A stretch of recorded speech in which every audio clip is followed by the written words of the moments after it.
We are now recording.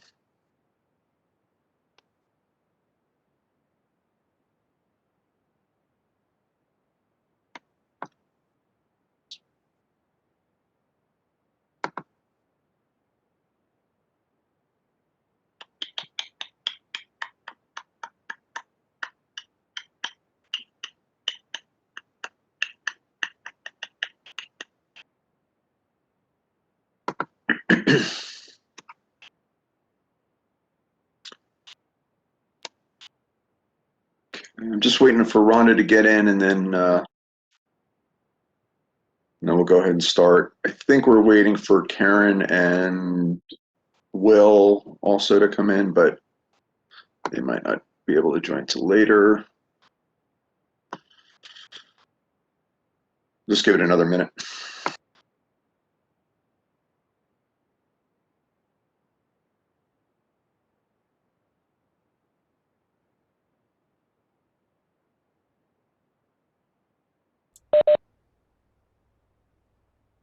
Rhonda was it signed in as an attendee, so I just made her a panelist.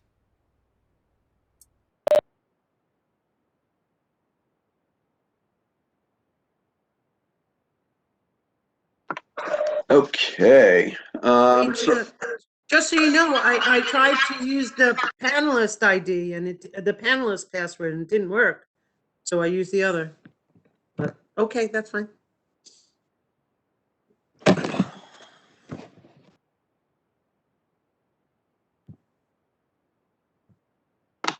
Okay. So we'll call this to order. It is now 6:36.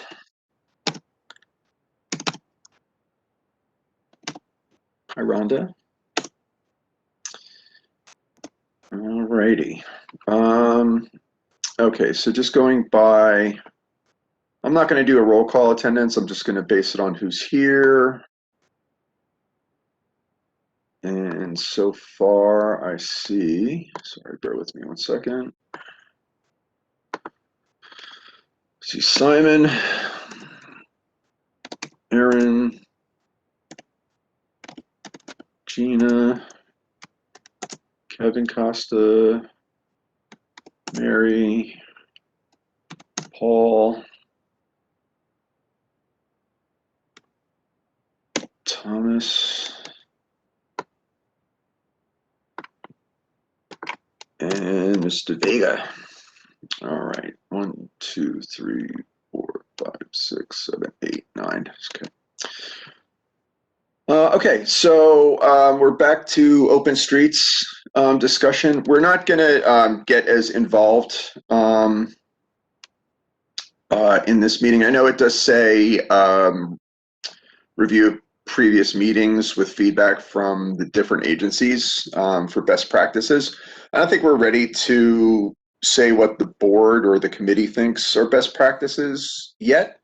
I think the committee is probably in agreement with that, but when we open it up to comments, people can let me know that I'm wrong.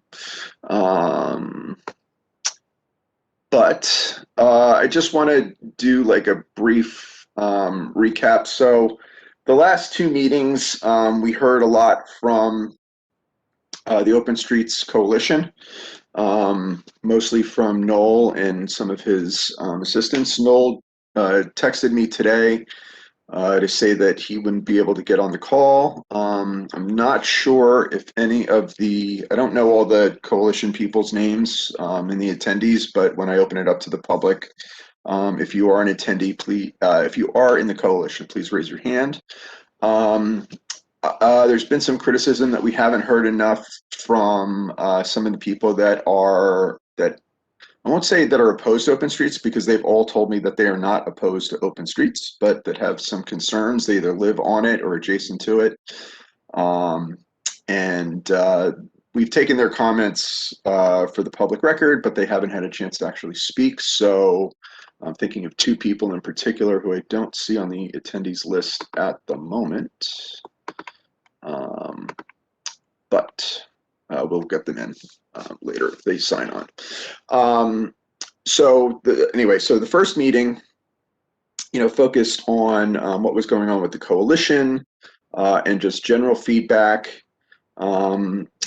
We followed that up with a meeting with enforcement agencies, PD, FDNY, DSNY. Unfortunately, because the captain couldn't get on, we couldn't get a lot of like hard feedback from him. But we're still following up with FDNY to get something like what Captain Fahey sent over. Those of you on the committee that checked your email a little bit earlier, we already saw these this data from the 9.4 so far. But I just wanted it to be fresh in people's minds and some of the newer committee. And I should say, forgive me, I'd like to welcome Paul Kelterborn and Tom Huzic to the committee as non-board committee members. I've worked with Paul quite a bit on issues around GREC and Cooper Park, and he's done a lot of good work with them, and so he'll be an asset to the committee. And Thomas, we've only recently become acquainted, but I think Thomas is the new Phil F, repping for transportation alternatives. Tom, you can tell me if I'm wrong. But Thomas, tell me how you'd rather be addressed. We'll definitely have some insights that will be helpful to the committee to helping us make the best decision for the community. So with that, I'm just going to do, that's just a general thing. And like I said, we don't need to unpack everything, but if there's anything from the last two meetings that committee members want to address, this is the meeting to do it. I will be taking my notes as usual, and we'll circle back. There'll be a part 2 to this. Let's say this is part 1 for assessing best practices. We'll have the second part after the open house that was announced by DOT 2 weeks ago. And Kyle's going to talk a little bit about that as well. And I think actually before we go to committee members for their feedback, let's hear from Kyle, since he was good enough to make himself available again for this meeting. And Rhonda, if there's anything that you want to add to what, or Erin, I see Erin. Oh wait, is Erin in? No, I thought Erin was joining us too, Rhonda, but I don't see her. It's fine. If she comes in, she can add to whatever. Which Erin are we talking about?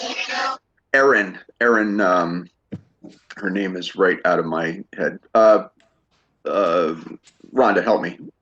Wait, I'm sorry. I'm a little confused. Our DOT people are Kyle, myself, and Jessica Kronstein. Jessica, not Erin. Sorry. Well, is Jessica there? Jessica's there. I see her. She's waving to you. Waving to me. Oh, there she is. Okay, sorry. Again, I'm doing triple duty here, looking at all these 50 screens. Okay, so yeah. So all right. So let's talk to Kyle Gorman. Kyle, you have the floor if you want to talk about the upcoming workshop. Workshop. Thank you, Rhonda. And we'll go from there. Okay. Everybody, please mute. And Kyle, go. All right. Thank you so much, Eric, and good evening, everyone. Happy snow day. I'm joined by Rhonda and Jessica, formerly known as Erin.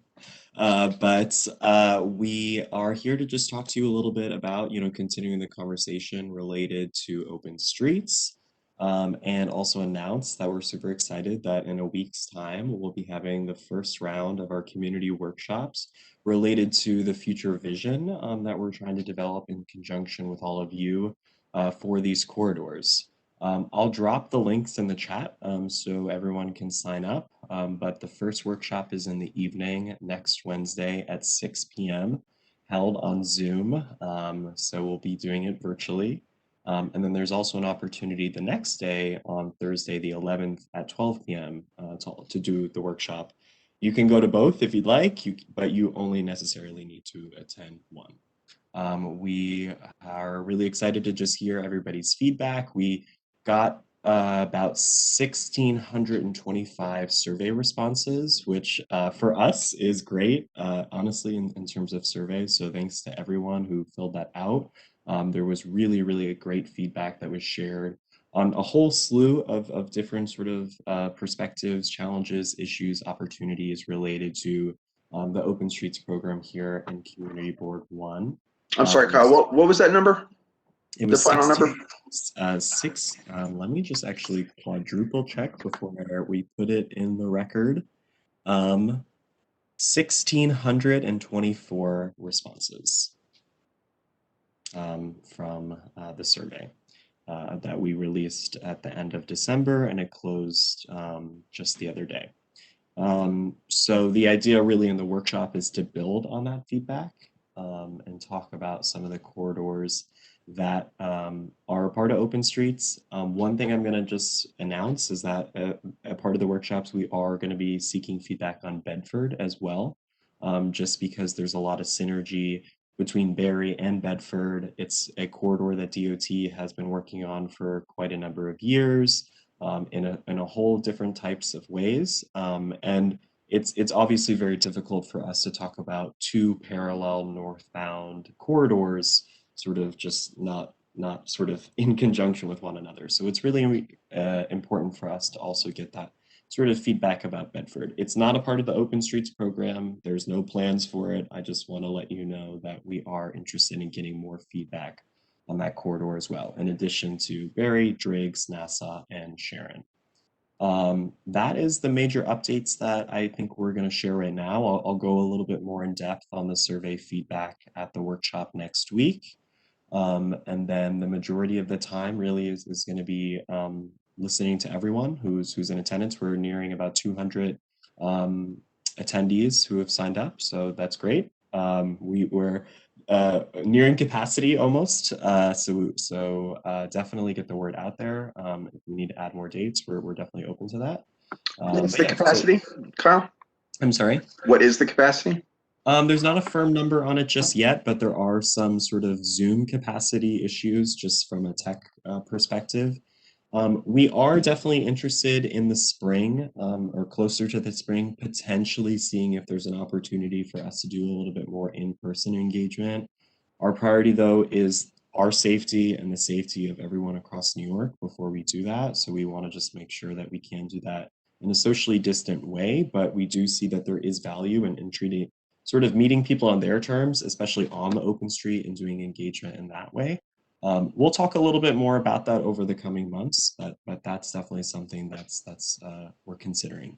So I'll put the links to both of the virtual workshop signups in the chat. You must register in advance in order to get the Zoom link. The thing that I'm putting in the chat is not the actual link to attend, so you must register in advance. And if you have any sort of concerns ahead of it, feel free to reach out to Rhonda, and she'll be happy to assist. But that's the major updates that I have to share tonight. So any questions, comments, concerns, hopes, wishes, desires? Okay, thank you, Kyle. I'm sure there will be questions. I just want to recognize Congresswoman Carolyn Maloney is attending the meeting. I want to thank her for making the time to sit in on this meeting. And I think I'd like to recognize her now if she'd like to open up and make some comments. Actually, Eric, Yeah. this is Mary. Can I say something before the Congresswoman speaks? Yes, please. Did I just hear that the plan for Open Streets is to add Bedford Avenue and Driggs Avenue and continue Barre Street? Those are 3 parallel streets that will completely arrest this neighborhood. Did I hear that correctly? No, that's not correct. We are not looking to make any changes to the Open Streets program. Currently, the Open Street on Berry is between Broadway and North 12th. There is a short section between North 15th and Lorimer on NASA Avenue where Berry turns into NASA, basically. Driggs is also an existing open street between Monitor and Meeker Street, Meeker Ave. And Sharon Street is also an existing open street between Olive and Morgan, I believe. So we are only collecting feedback on Bedford because this is a comprehensive community workshop, and we are interested in hearing all different types of issues on Bedford as well. So the plan is to have Bedford become an open street as well? Nope, I still have not said that. There's been no indication that it will become an open street. We're merely looking for some feedback on traffic safety issues, public realm issues, loading access, accessoride needs, emergency access, anything and everything that falls within our purview. Okay, well, can I just, Eric, summarize what I was talking about at the last meeting before the Congresswoman, talks with us? Sure, if that's fine with the Congresswoman, go ahead. At the last meeting, I brought up the issue that we are not in this, I live in Williamsburg, I live near Berry Street, the open street. We are not against open streets, but I needed to speak for the people that are not connected to the internet or we're not on emails or whatever, because the feedback here is that there is a group of streets, street corners actually, that have 3 or 4 restaurants at a time, and they are a huge problem in the evening for residents that live along Berry Street because the bars are open, the crowds gather, the noise continues well into the night, the screaming, the jumping, the yelling, the partying. No one can park on these streets, so parking is really a very big issue. Emergency vehicles can't come down these streets. My neighbor next door had a heart attack and the ambulance and fire trucks had a difficult time getting to him because of the open streets. So the problem is the cluster of streets, particularly from north, I'm told actually from North 6 to North 9. And if those blocks can be taken out of the open streets and the open streets can continue in either direction with those blocks taken out, because there's such a problem area, I think it'd be extremely helpful.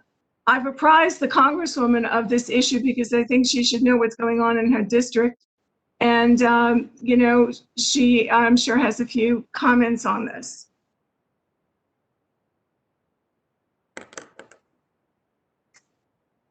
Eric, is it my turn?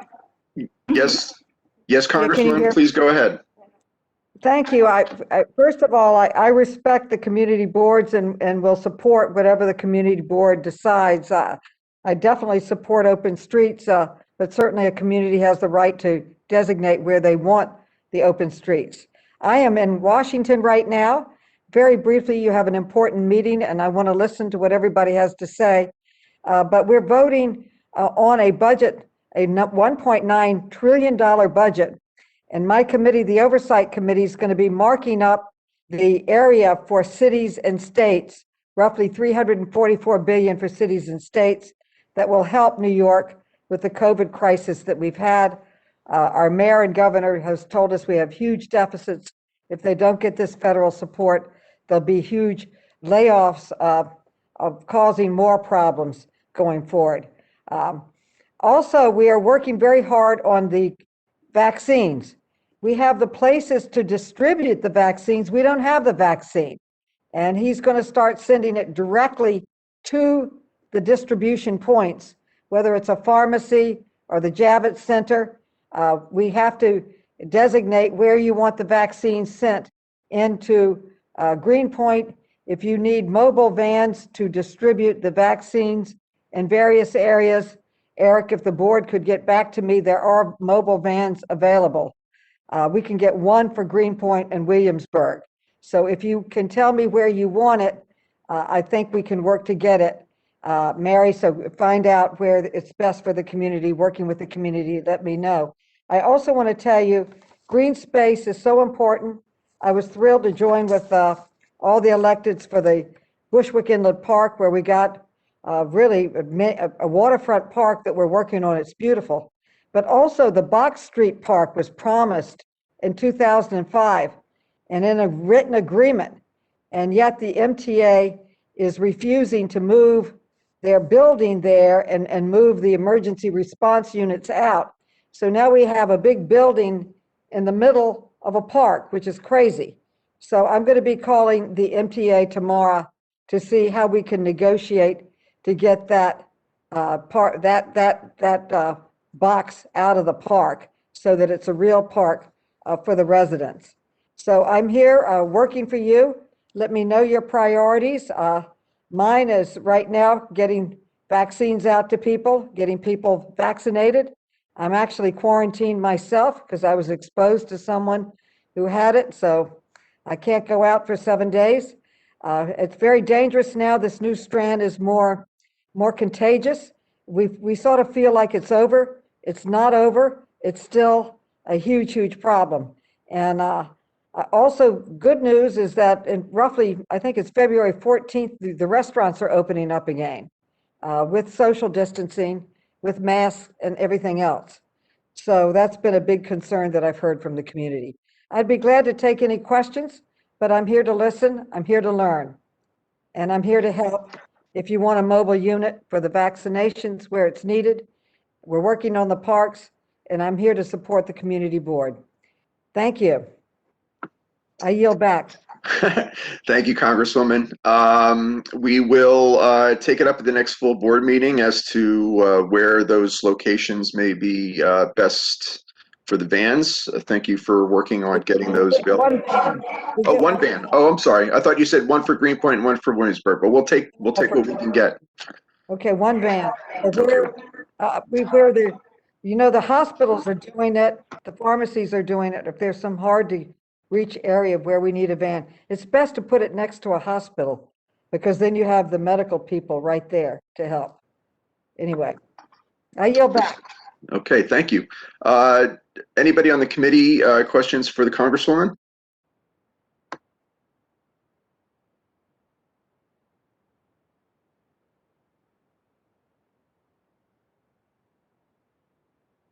Just want to say thank you for her service.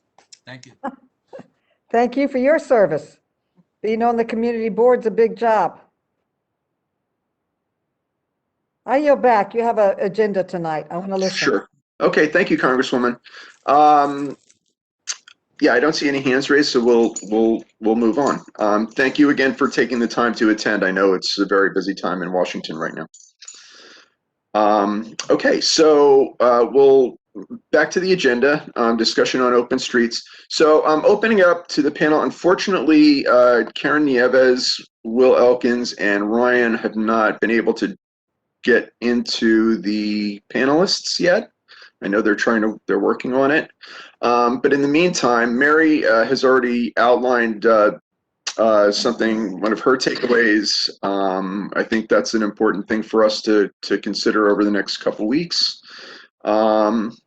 Any other committee members that would like to speak at the moment, please raise your hands. And I don't have, Will usually helps me with checking on hand raising, just because I'm juggling 3 devices. So, okay, hang on, Simon. I'll get you in a second. William, if you could be that person for tonight, I'd much appreciate it, just to give me a heads up. Okay, Simon, I hear you wanted to be recognized. Simon Weiser. Yes, first of all, I'd like to have a shout out for the Congresswoman. Thank you for joining, and we all appreciate your hard work you're doing.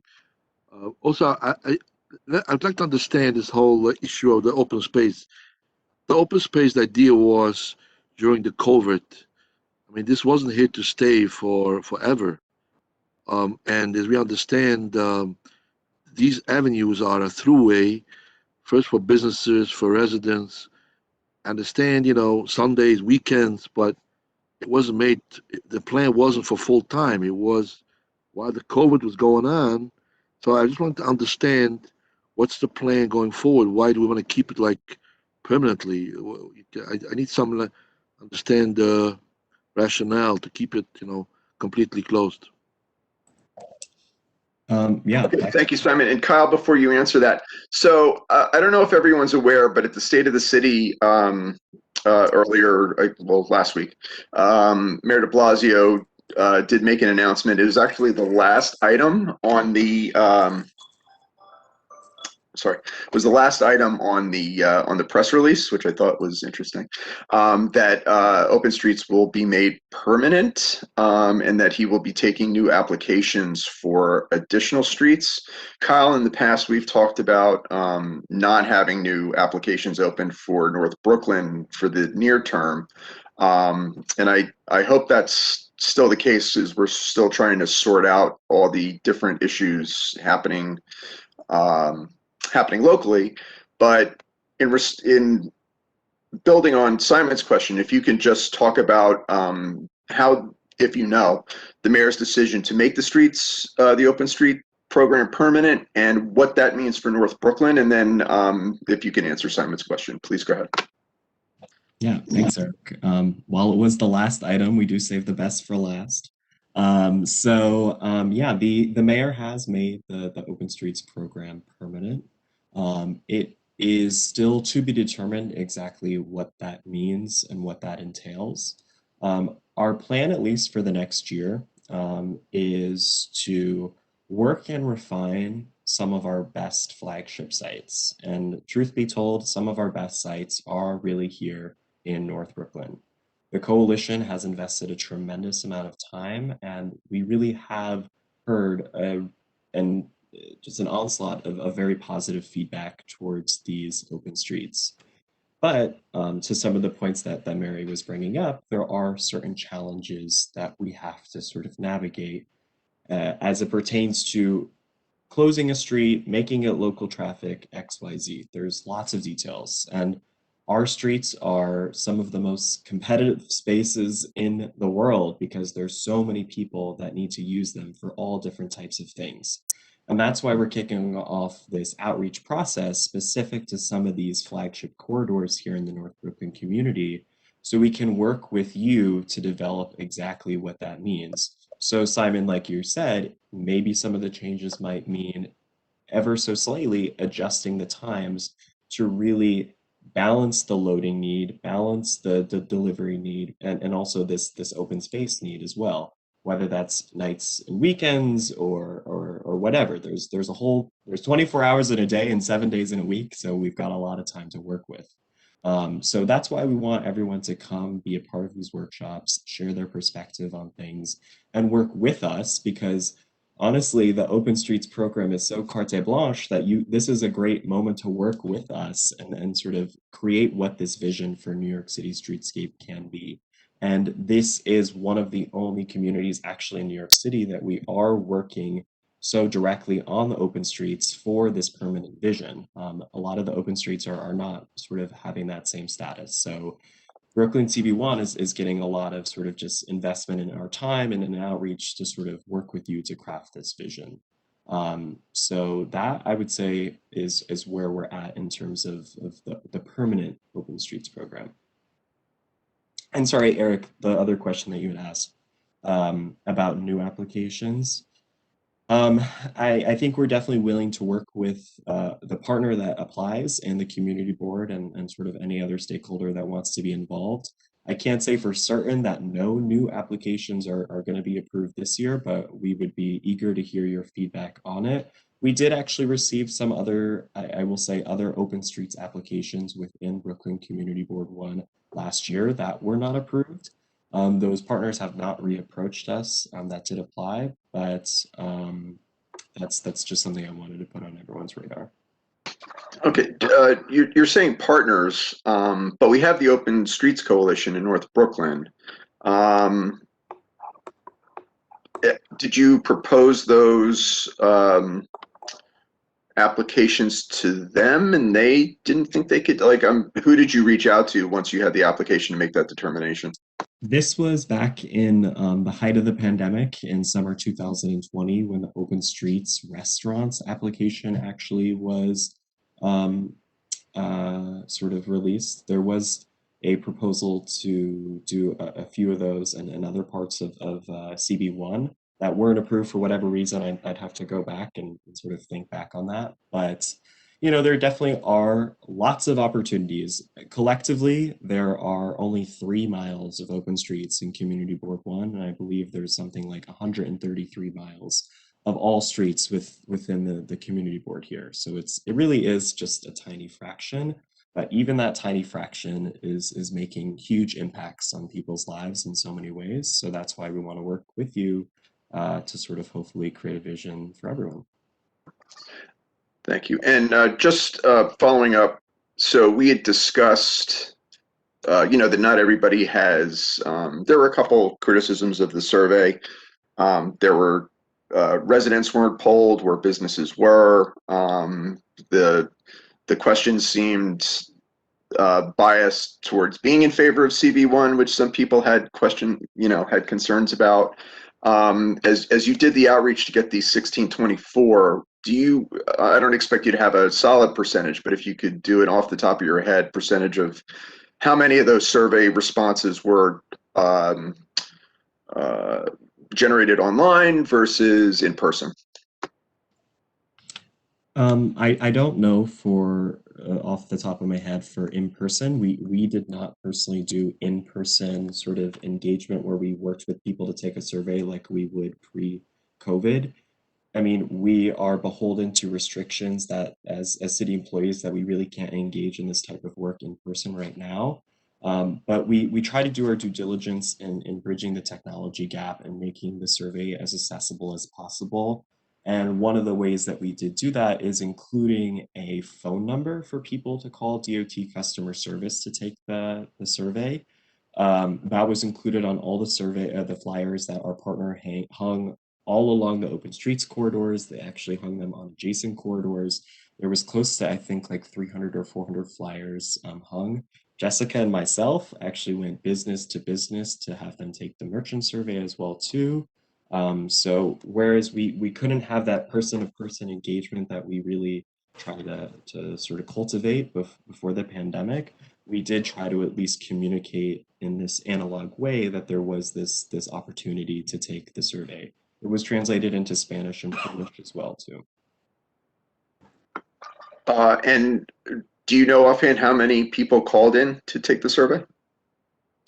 I would have to check and see exactly what the number is. I don't know off the top of my head. I will say the vast majority of these surveys did come in via SurveyMonkey, the application, the online application.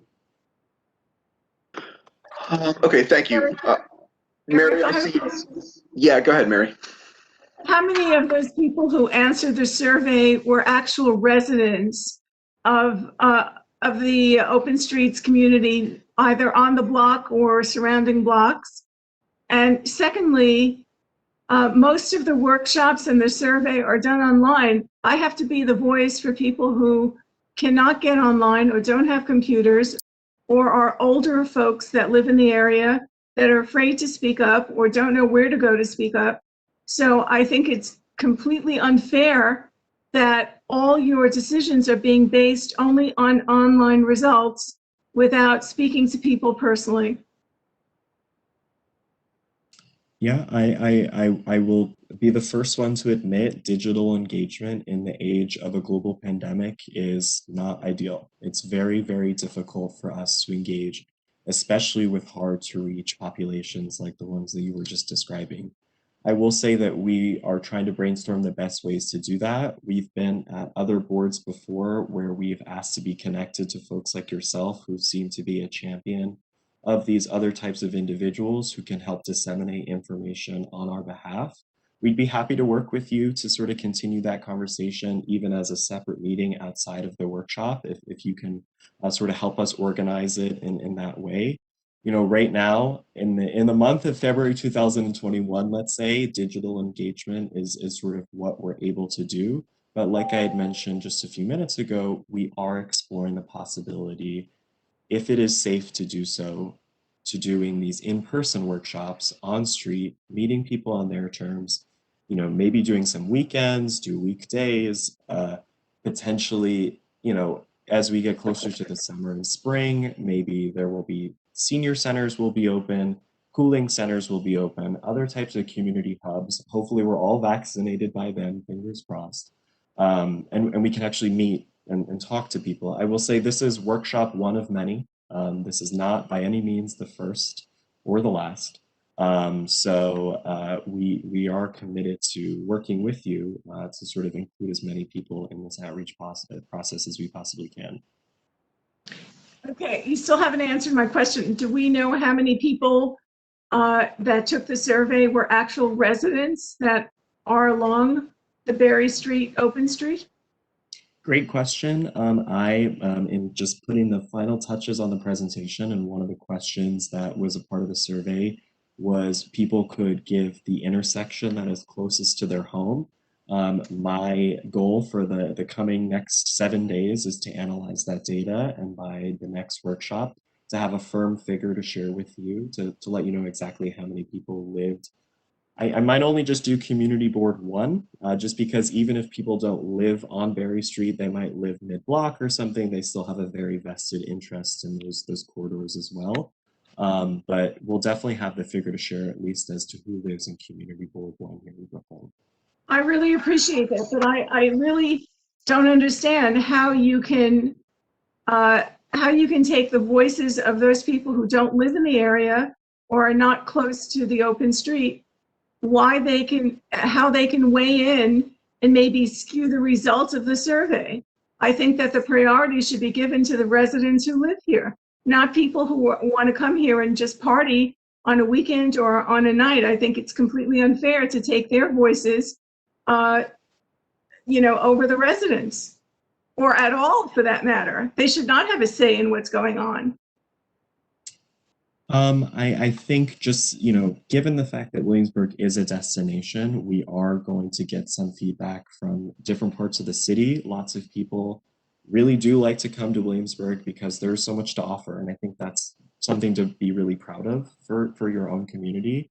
I will say from my very anecdotal observation, the vast majority of these surveys are hyper-local and are going to be coming from Community Board 1.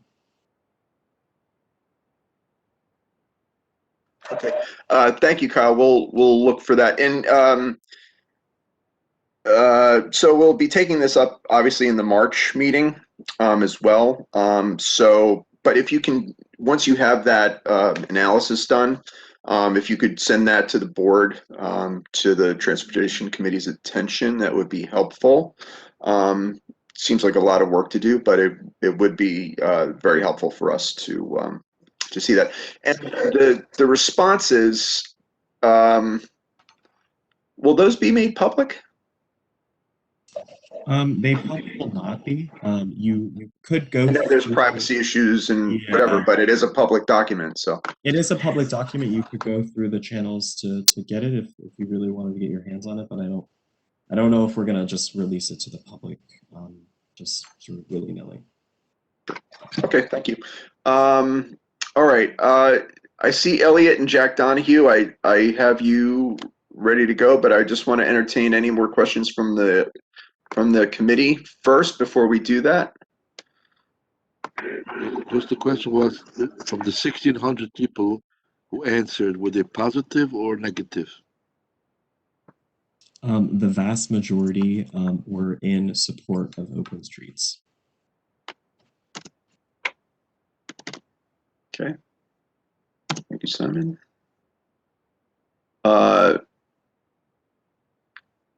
Anybody else, committee? We're missing our main advocates here, but Tom. Yeah. Go for it. All right, go ahead. Is it Tom or Thomas? Yeah, I'll go by Tom. Okay. All right, cool. Go ahead, Tom. So Noel couldn't make it tonight, but I guess I'll speak on behalf of the Community Coalition. So as far as the North Brooklyn Open Streets Community Coalition is concerned, Open Streets have been a huge success. People and families of all kinds are using the streets. And I think importantly, the businesses who have been struggling through the pandemic without like a direct financial support from the government are appreciating the stimulus of foot traffic that the open streets have brought to them. The Community Coalition has their own petition that they've been running since before DOT started formally collecting feedback. And the petition now has over 1,400 positive signatures, and a vast majority of them are from people who live adjacent to the open streets. That was really important to the coalition to make sure that the community's voices were being heard. I think Green Pointers, a local publication, did a story on open streets recently, and just that story generated another round of 100 positive signatures that weren't heard before. There's been a lot of heated debate about the open streets recently, both in online forums and on the streets themselves.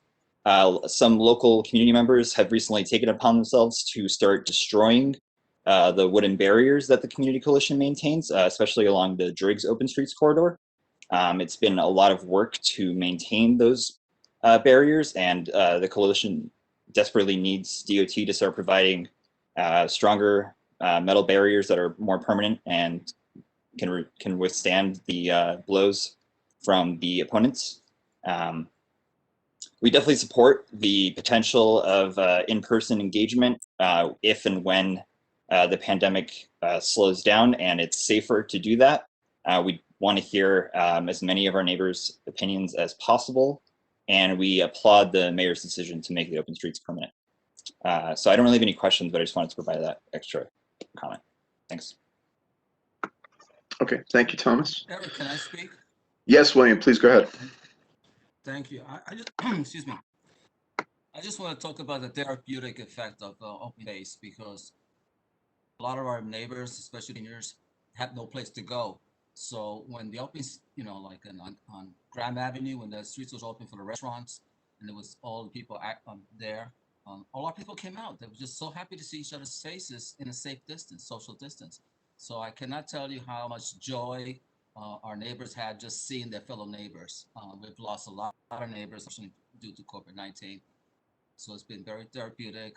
It's been very linked, and I support open space. Thank you.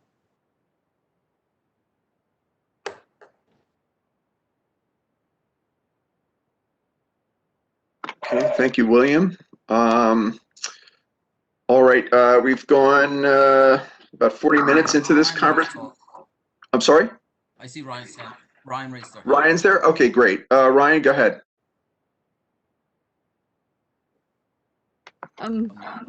Yeah, I just really wanted to encourage everyone to come out and actually, spend some time on the street witnessing it. Again, I live at Berrien Metropolitan, so I get a full-on witness at one of the busiest intersections and a constant view on what is happening on that stretch. I use it as a major commute, so I'm constantly on it. And I think that some of the most, like William was saying, most amazing moments I've had during the whole sort of lockdown were coming out on the open street and being with our neighbors. It wasn't tourists, it wasn't partiers. It was literally one of the best things was the very first time that school had in-person learning, watching everyone coming down that hill of Barry and going to the school and everyone social distancing. And the vibe we have here is down on my whole stretch, which goes, again, I'm here to North 9th all the time, isn't a party. And so I really would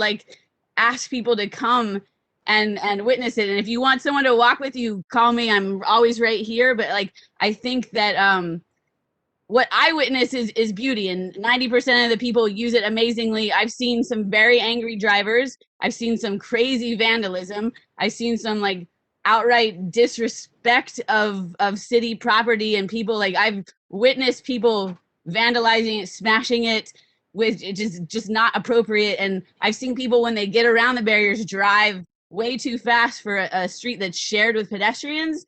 But in general, I've seen our neighbors really taking advantage of a street during this pandemic, and I thought it was wonderful.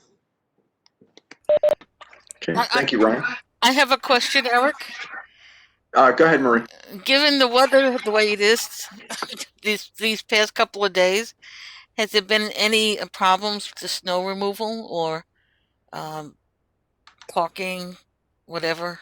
Can I answer? Yeah. So the DOT suspends it. So right now there is no open street. Right now it's a normal street. The DOT, when a snow warning is coming, they put out, the volunteers move everything to the side. So everything has been gone since like Sunday at 7 p.m. And we don't put anything back up until DOT says, okay, we're ready to close the street. So right now it's a normal street. There's like nothing. Now I will say that right now there are people still walking in the middle of Barry because people like to walk in the middle of Barry, and there's not as much traffic, but you can go out there right now and you'll still see it's a regular street right now. There's no closure. Yes, that is true. Thank you, Ryan. You're hired for the Open Streets team. Okay, thanks, Ryan. Thanks, Marie. Okay, so we are getting long again, although I tried to avoid it, but this is an important issue to the community, so we're going to hear it. However, if there are Karen Nieves is now on the call. I don't know if Karen, you want to say anything? If not, I will go to the public. Going once. Okay, so we will now hear. Eric, Yes. I have to turn on their microphones. Okay, so we're gonna, Elliot Drabble. yes, he's first, and then we're going to hear Jack Donahue. Okay. And William, if you can look through the attendees for any other raised hands, those are the only two I see at the moment. All right. And Elliot, you have 2 minutes. Okay. Okay, please go. Thank you for the time. I volunteer on behalf of the coalition, but I am only speaking for myself here. So obviously, I fully support Open Streets in North Brooklyn, and I'm really excited to see how it expands and improves. Like, I think it's a great opportunity for the city to improve street safety, quality of life, and re-examine how street space is allocated. I think Barry is the best open street in the whole city, and I would actually, me personally, would love to see it transformed in some way to be like a linear park. And as Ryan was saying, even without the barriers, especially on the most used stretch, like North 4, 5, 6, 7, 8, 9, people will still use the street as an open street. And I'd also just like to push back on some of what I've heard against the open street. You know, this idea that you can't park on the open streets is not true. There's just as much parking on every block of Barry as there was before. People still drive on it all the time. Also, the idea that we should remove the most popular part of the Barry open street, I don't really understand how that would work, especially because, you know, it's only 8 a.m. to 8 p.m. and at 8 p.m. every single barrier is put aside so that traffic can move freely.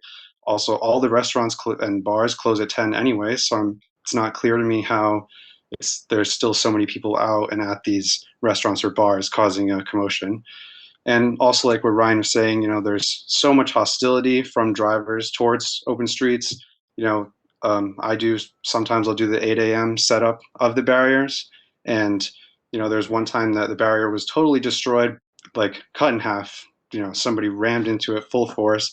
And then I went out with one of the other volunteers to repair it. And this guy driving by was like, oh yeah, I saw this guy in a truck just run it over. And I was like, wow, what a gentleman. So it's clear that, you know, the wooden barriers, you know, they do serve a good purpose now, but it's clear that really some better design element is needed to make sure that people can freely use the street for recreation or transportation. You know, the bike delivery people who are never talked about, who are, you know, really the backbone of keeping all these restaurants in business, use it all the time. I think it's a great part of Williamsburg.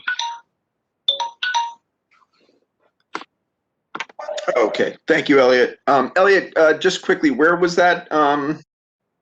Where was that intersection that you saw the destroyed barriers? I missed it in my notes. It was North 4th. North 4th and Barry. Yep, but you know, that's when one gets destroyed, we just put it to the side, and then there's kind of like a reserve that are of like functional pieces. So sure, switched out very quickly, but you know, the legs get broken, things get broken all the time, but we're resilient. So okay, okay, thanks for that. Okay, thank you, Jack Donahue. Hi, yeah, can you hear me? Yes, sir. You have 2 minutes starting now. Awesome. So want to voice my support of open streets. I live on Berry and North 7th, so right in apparently the worst part of it. Just a couple points. First, I'm glad to hear that there was support for it in the results of the survey. I do think that there were some systemic parts of the survey that I think made it actually worse for advocates of open streets. First, there's no in-person surveying, so I feel like that would have driven it out. Second of all, there's no QR code on the poster themselves, so it's actually, you have to like type in a long link, which I think would kind of drive down participation. And third, it's winter, so I think the folks that are out there, there's a lot less in general. There's still a lot, but there's a lot less. So I think if you put it out in summer, you'd have a lot more responses because you'd have a lot more people out there. As of now, my fear was that only the kind of people with a bone to pick would take the time to fill it out, but I'm glad to hear that that's not true. That being said, here in this meeting, I think that the same thing will apply. I think it was implied that there's a silent majority out there that doesn't like open streets. I would argue the opposite. You only have to go outside onto the open streets themselves and look at the stream and parade of people that are going up and down that are benefiting from it every single day. And they're not going to take the time to kind of sit through this meeting, but I do want to put a voice for them. Thirdly, I have a car. I live on Berry Street, so I should be the one with the most to lose. It's just not true that there's no parking. It's just not true that it really disrupts folks that need to move around. It's a redundant street. You have Bedford that does this exact same direction. In fact, the businesses that need to deliver, I think they benefit. They can kind of park their cars there perfectly fine. So that's just not true. As for the allegation that there have been crowds nonstop and parties going on, I wish I was on those lists. There have not been crowds. Like it's too cold. There's not kind of these mobs of people. I will admit, in the first days of this, there were mobs, but that has certainly not been the case. And the restaurants like Teddy's is kind of banded together to kind of advocate to control things. They have a lot to lose as well. So they're going to kind of control it as well. And just want to speak to the intangible beauty of seeing kids learning to ride bikes and just streams, again, parades of people nonstop, even in the blizzards. Thank you. Okay. Okay, thank you, Mr. Donahue. Okay, I see Lynn Del Sol. And let me just see if there's anyone else with hands raised. Okay. Lynn, I think you'll be the last word from the public. I will leave it open for a minute if anybody else needs to get in. And of course, everyone should remember that any comments, questions that are put in the chat is always part of the public record and always part of my report to the full board. So if you feel you aren't heard, please put it in there. As some of you may know that haven't been able to be heard, I'm always available to reach out after the meeting to discuss any issues you have. And with that, if you can unmute Lynn Del Sol, we'll hear from her next, please. She is unmuted.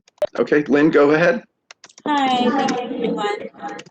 So I just wanted to voice my And Lynn, I'm sorry, you have 2 minutes. You have 2 minutes starting now. Thank you. Okay. I'd like to voice my support as well for the Open Streets initiative. I also volunteer for the initiative, and as part of my organization, one of the nonprofits in the neighborhood, we're very interested in how it works as well. But this is just me speaking as an individual. I grew up off the Meeker Morgan exit, or the armpit of Brooklyn, as so many people referred it to in the 90s. So I have lived between Hausman and Humboldt off of Driggs, and that's one of the corridors that I think is also has a lot of pushback against it being necessary. And I do just want to say, I have seen an onslaught of like Mack truck traffic. Most of my life has been dodging, not getting killed off the Meeker Morgan corridor over there. And by just diverting those few streets that we have as open streets from becoming like a second off-ramp has been tremendous for our side of the neighborhood. Down Driggs Avenue, we have both a elementary school, a church, a food store, a park. I mean, we couldn't possibly put more things on that corridor and then ask, all this traffic to come off the highway into our neighborhood. And again, like someone mentioned, it's a redundant street. That's what Meeker's for. It was built for that traffic. So some of what Open Streets really has done on our side of the neighborhood over here is given us the ability to kind of calm traffic and calm those pressures as more and more people are really looking inwards at their neighborhood and not commuting so much out of their neighborhood. Obviously, there's other benefits that are health and just community building ones, but I would just want to emphasize that I know it's hard to hold on to this little section over here for Open Streets. People argue either we're using it too much or too little, but I would just say for the traffic calming measures, it's been tremendous for people like me who've lived here for 20 some odd years. It's a notable difference. And I would just like to say, it'd be great if DOT or the community board or others who feel either way on the issue just put out there that safety first and not to be so aggressive as a driver on the take it out on pedestrians, however you feel about the program. Okay, thank you, Lynn. I believe that's everybody in the public. And again, we're going to close this item in a second, but you can always continue to add comments to the chat, and they will be part of the record. And I just want to get her last comment. Safety first is important. Okay, gotcha, Lynn. All right, so I just wanted, something we talked about at the last meeting was the arrangement of the barriers. And I'm driving around the neighborhood all the time for work, so I'm seeing a lot of these closures. And I did notice we had talked about the availability of cars to, with minimal effort, get around the barrier if they needed to transit the open street. I did notice only one block that had a double barricade that you had to actually physically get out of the car and move. And I noticed at least 7 where they were put on the diagonal since the last meeting. So I don't know if the coalition is responsible for that, or if NYPD is responsible for that, or DOT. But if I'm hoping that is a result of our conversations here, and that we're all trying to work together to make the best practices. And I think one thing we can say is if we're going to live with open streets, best practices are going to be having those barriers there in a way that someone who drives but isn't fully physically able doesn't have to get out to move the barricade, etc. So whatever. So I just wanted to make that comment. And you know, looking through Captain Fahey's statistics, people mentioned that winter was a you know, a factor in not getting results. A lot of, if you notice in her board members, if you notice in her details, many of the violations, calls, complaints were at the earlier part during the warmer months.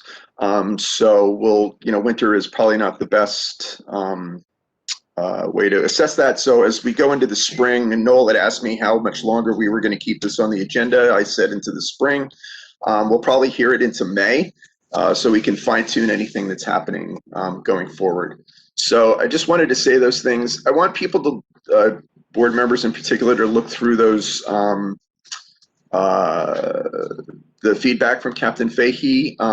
We will be looking for FDNY, and we're still going to hear from sanitation on any problems they've had, but they didn't report any in the last meeting that were of note. But we are going to keep, you know, looking for any kind of feedback in there. And if no one else has a comment, I will close this item and we'll move on to the second item. Going once. I just have one question. Who's that? Is that Ryan? Yeah.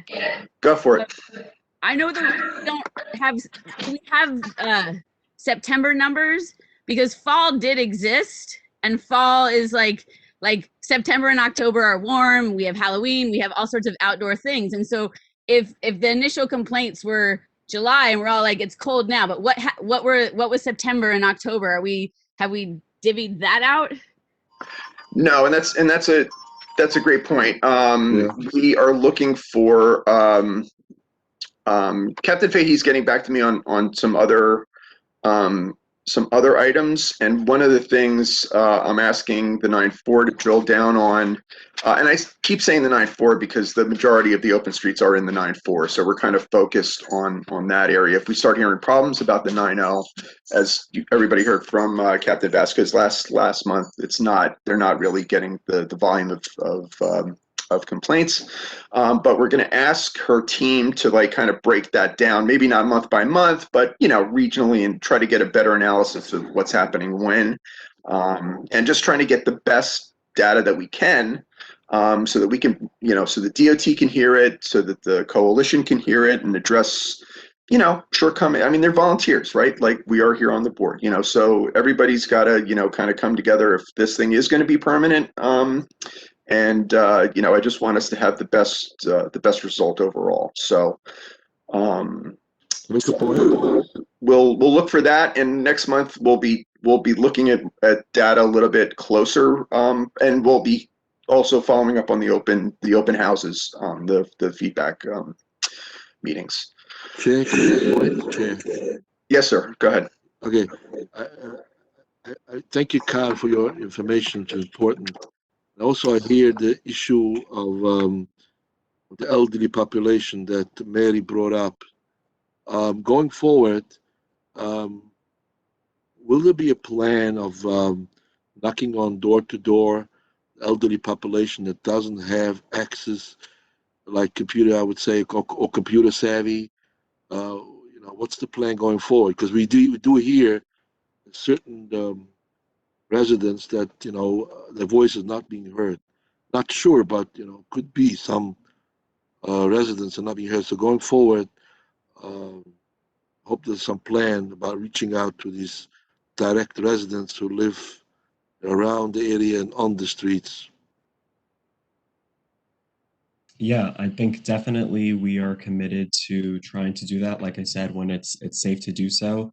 I don't know about door-to-door engagement, given the fact that there are many doors here in North Brooklyn, but like I said, we're looking to work with our community champions, like everyone here, like all the partners that we know and that we've worked with for many years, and help us disseminate this information out as best as we possibly can. Ideally, like I said, we'll be meeting people on their terms, on the open streets. Ideally, we'll all be vaccinated, sunshine and rainbows and smiles, and we can all just have a great conversation about open streets and sort of include those people who, like I said, have been hard to reach given the fact that digital engagement in a pandemic is by no means ideal. And we'll be the first to admit that. Thank you. Okay, thank you. And with that, I see other questions and comments. I will try to address those if I can, but we just need to move on with the meeting. And again, your question will not be lost. We will make a note of it and we can take it up in the next meeting. And please take a look at the link that Kyle posted in the chat. Please do try to attend, especially if you have concerns, because I know that some of the people that do have concerns, I want to get away from this idea of like a silent majority that hates the open streets or whatever. Look, some people have issues specific to their block, and those concerns need to be respected. That's all there is. It's not like if people are destroying public property, and they're just being jerks and whatever, that's another issue, right? Those people are individuals that need to be addressed individually. But I really want, if somebody can make it possible for them to attend the open house if they have a concern or whatever, let's try to make that happen so that all voices are heard. The end. And I will now go to item number 2. And Congresswoman, you're welcome to stay if she's still in. We're going to talk about the intersection of Graham Avenue and Metropolitan Avenue, but I want to thank you again for coming. So I did send around 2 articles that people have probably seen before, maybe not the latest article, about the fatality that occurred at the intersection of Metropolitan Avenue and Graham at Christmas. That As far as I could see today, that's still under investigation. I know, I thought I saw,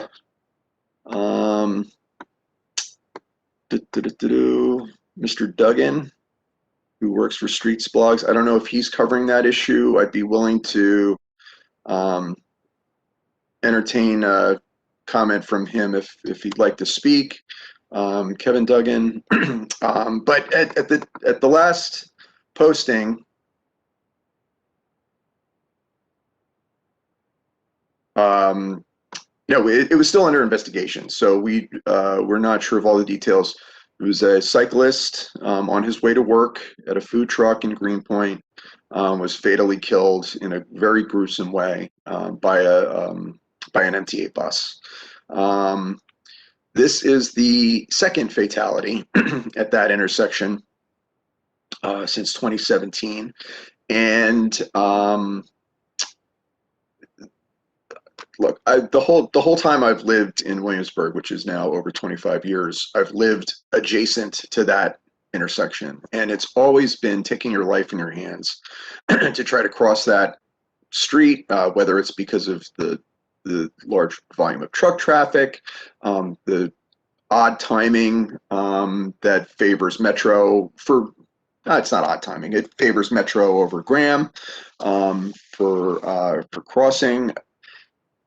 It's 2 bus stops. It's 4 entrances to the subway station, which is a very busy subway station. Now there's a city bike down the street.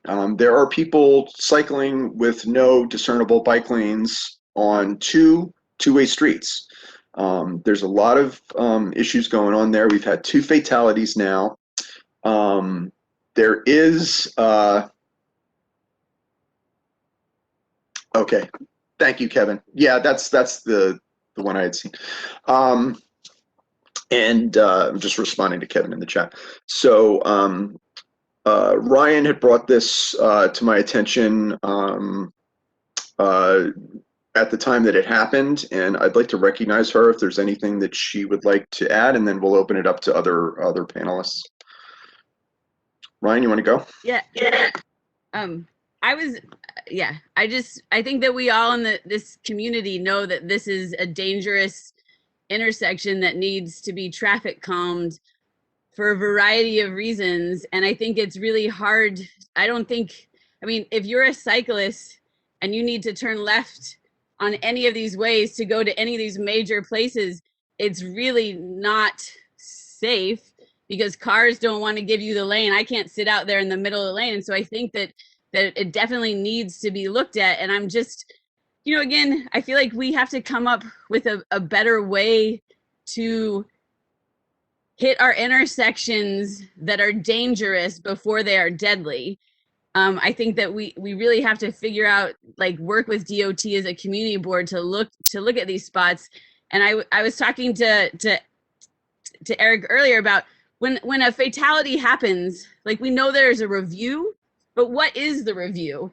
Is it a technicality where things get checked off, or is it an actual in-depth review? Does it pull in the community board? Because I know we've had many deaths, both pedestrian and cyclists, and it always seems that it's us bringing it up to the DOT. And I know that there's a whole bureaucracy and they're trying to keep us all safe and all moving and all this stuff. But I wonder, if there's a way to sort of more formalize how the DOT kind of comes to all community boards about a death, be it a car death, 2 cars hitting each other, pedestrian death, a cyclist death, because I think that if we actually, as a full body, had to sort of review all this all the time, we'd be getting real change versus drama fights about stuff. I don't know. Again, I just think that we have lots of dangerous spots where people die, and we haven't figured out a way to change them efficiently before more people die. Clearly. Okay, thank you, Ryan.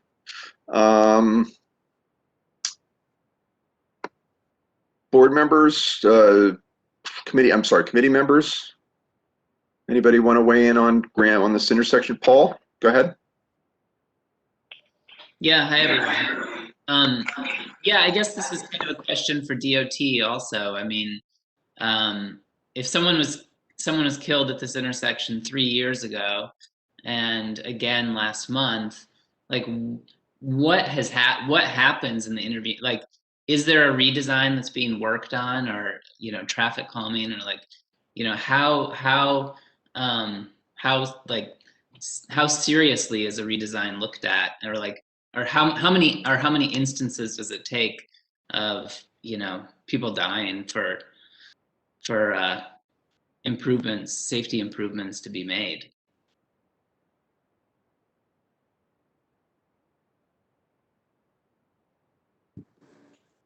So this is Rhonda from DOT, and Go ahead, Rhonda. Sorry. yeah, I'm not on the team that I'm the liaison for Community Board 1 from the DOT Brooklyn Borough Commissioner's Office, and right now I'm writing down the questions that are being asked. I don't have the answers. I'm sorry. I know that we received the police CIS reports, and all that information is reviewed. And certainly, if there were obvious engineering problems with the intersection, that would be addressed. In both these cases, I believe that the fatality, the person that died, was traveling in one case on an electric assist bicycle and the other on a regular bicycle. And they were traveling in the same direction as the much larger vehicle that wound up killing them. There's no obvious or subtle engineering flaw in these two cases, although they are kind of similar. Well, right now there's no redesign in process for this intersection, but I do know that they're both too narrow. Both streets, Graham and Metropolitan, are 40 feet wide, and they'd be too narrow to add a marked bicycle lane. I mean, unless there would be an appetite to remove all parking along the corridor, which I think is a problem.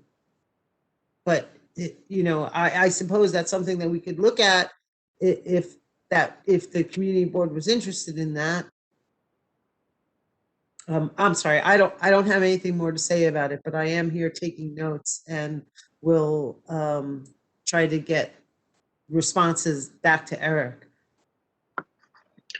Thank you, Rhonda. I dug through Title 19 of the city code just to try to find the actual trigger.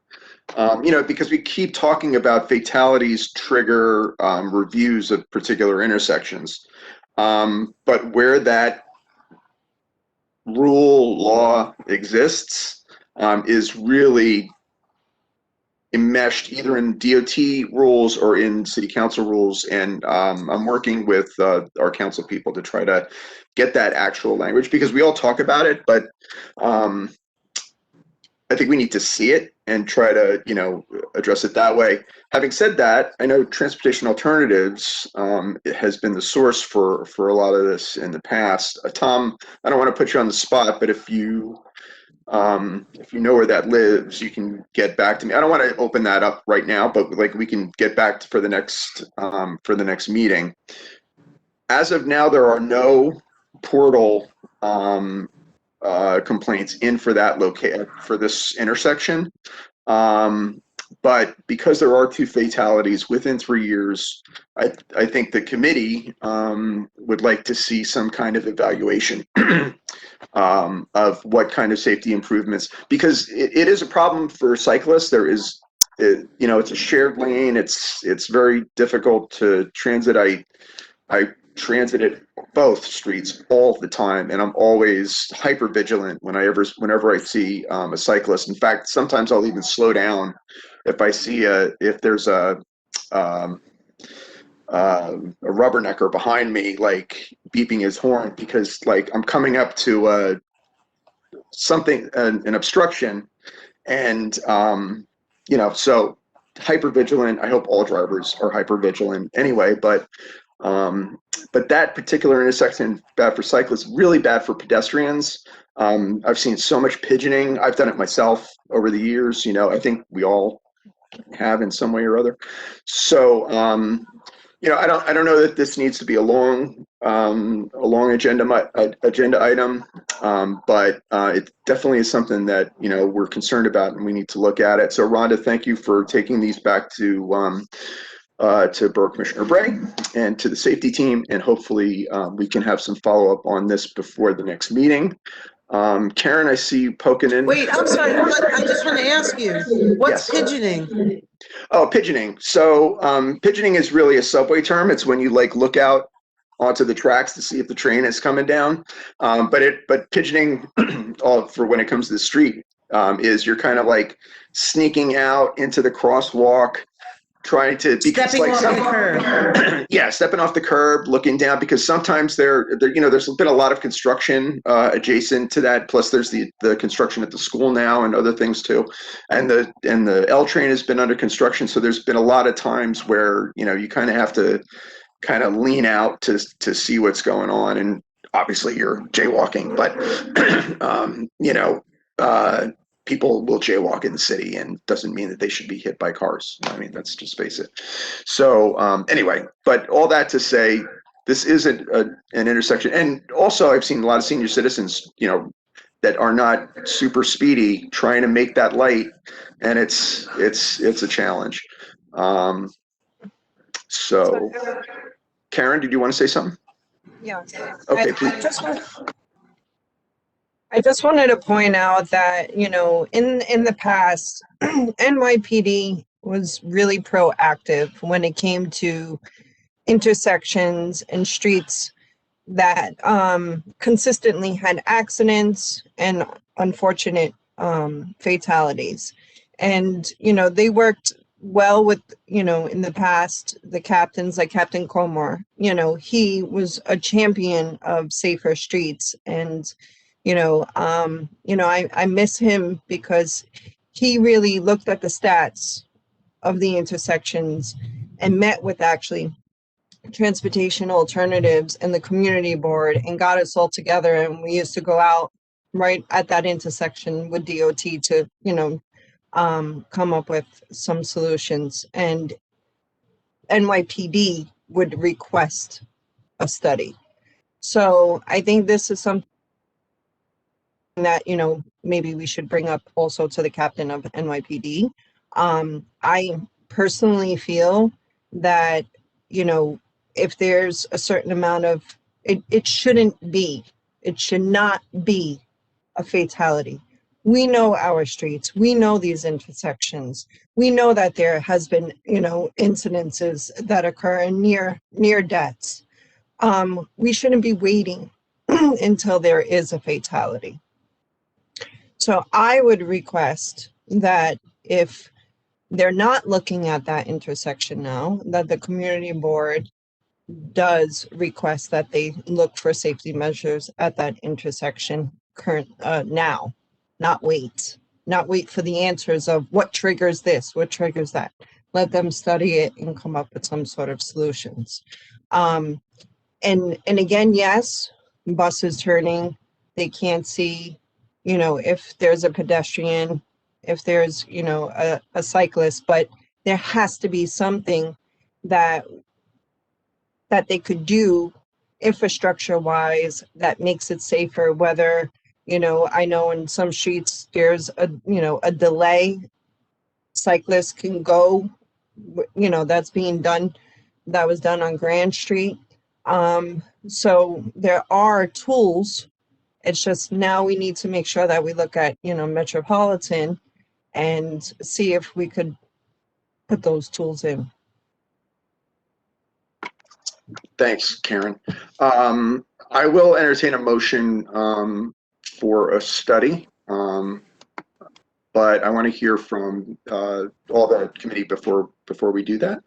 Aaron, you had your hand raised. You put it down. Do you want to say something? It's Erin? not about this intersection, it's about the Williamsburg South intersection, so I'll hold to complete this item. I'm sorry, say that again? It's not about this intersection, it's about the Williamsburg South intersection, so I can hold if there's more comment on this intersection. Okay, let's take that up after this item. Anybody else for this item? Yes, myself, William. Go ahead, William. Again, I think we need to request what is DOT, I guess, is makes up the numbers or triggers, you know. I think we need to have that team come to us and explain how they arrive at the numbers and what triggers what. I just want to say, since Sunday, I came, Paul and I are friends at Cooper's Park. We helped look after Cooper's Park. On my way home, I went to an errand to Metropolitan. I saw a cyclist, didn't get killed, but an ambulance came to pick them up. And I know of 3 accidents with cyclists on Metropolitan. I can't tell you what avenue off the bat, but I know one was Manhattan. But again, we're talking about fatalities. How many people are hurt? You know, I don't think it's just the fatalities that trigger it, it's how many people have accidents there. So we need to know this. I know of one that I saw and 3 others, that's 4 since Sunday. You know, that's all I'm going to say. Thank you. Yeah, thank you for that, William. Yeah, it's not. I'm kind of stuck on fatalities because of the bureaucratic trigger. But William makes an important point about people that are injured. Thank God I've never seen anyone hit, but I do know that has happened along the Metropolitan Corridor. To how many have happened at Graham and car accidents too. I mean, we're kind of taking cars out of the equation, but car accidents at that intersection are also have happened and are also a problem. So, Paul, I don't know if your hand is raised from the old time or if you wanted to say something else, but Sorry, that's old hand raised. that's all. Okay, then Tom, if you want to weigh in. Sure. So I'm going to put on my transportation alternatives hat now. I think DOT has demonstrated a pattern of failing to react to fatalities on our streets. They tend to just accept the NYPD's investigation and move on. But we know that this fatality proves that the design has failed, that DOT's design has failed to keep cyclists safe. The mayor's Vision Zero promise is just that, it's a promise. It's to keep the city committed to reducing fatalities and injuries to 0. Not a single one of these fatalities is acceptable. And I agree with Karen that we shouldn't be waiting for arbitrary triggers based on the way the bureaucracy has defined them. I think we as a committee today, or at some point, however this bureaucracy works, should be demanding that DOT conduct a study, and not just for that intersection, but for the entire stretch of Graham, north-south. There is no current protected bike infrastructure to take bicyclists north and south in North Brooklyn. There are some bike lanes on Manhattan and on Lorimer and on Leonard, but none of them are protected. So I think Graham would be a good place to study that sort of thing, especially because there's been a fatality. It proves that enough people are riding their bikes on Graham that should be some sort of protection for them. And I think it's up to DOT to figure out how to separate cyclists from large vehicles. But at the end of the day, we know that the current design has failed, and we should improve it. So I don't know if I'm allowed to file a motion to do that kind of study, but I would support it if there was one. You actually are. So I'm just hang on one second. I don't see anyone. If anyone can just quick check the public for any hands raised. I don't see any, but I'm not 100% confident that I'm seeing everything. Jack Lynn do, but I don't know if that's recent. What's Jack Donahue? We heard him for Open Streets. I don't know if he wants to talk on this item too. They just put it.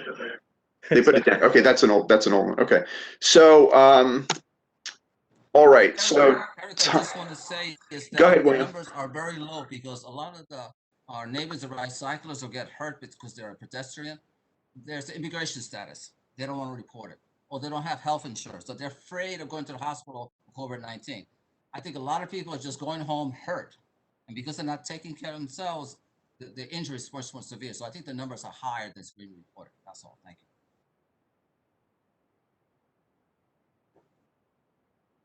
Okay, good point. Thank you. All right, so Tom would like to make a motion. Tom, you want to state your motion clearly and concisely, please? I would like to file a motion for the Department of Transportation to conduct a study to redesign Graham Avenue from the BQE to Broadway to keep bicyclists safe. I'd second that. Oh, okay, I'm gonna. I'm happy to have you edit that. Okay, well, we're in Robert's rules now, so is there a second? To Kevin. Kevin seconds. Okay, the only reason so I'm hesitating, but we have all right, so let's. Okay, sorry, we have a motion and a second. Sorry. Let me just get your motion clearly and concisely. Conduct study to shit. Can you say it again? To redesign Graham Avenue to keep bicyclists and pedestrians safe by whatever means DOT feels are necessary. I could just amend that to include Metro, because we can't just say Graham Avenue if it's Right. Metro. Right. And Tom, Tom, do you accept that friendly amendment?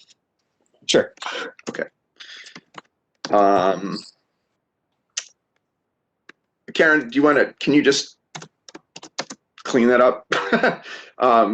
Just for my notes. So I have conducted a study to redesign Graham Avenue from Meeker to Broadway, which I'm hesitating because it's a little broad for this agenda item, but the motion is made in second. So we have to, but Karen, your friendly amendment is, just state it again, please. Intersection, Oh, you froze. Metropolitan. Sorry, you froze. Go ahead. So I'm sorry, let's backtrack.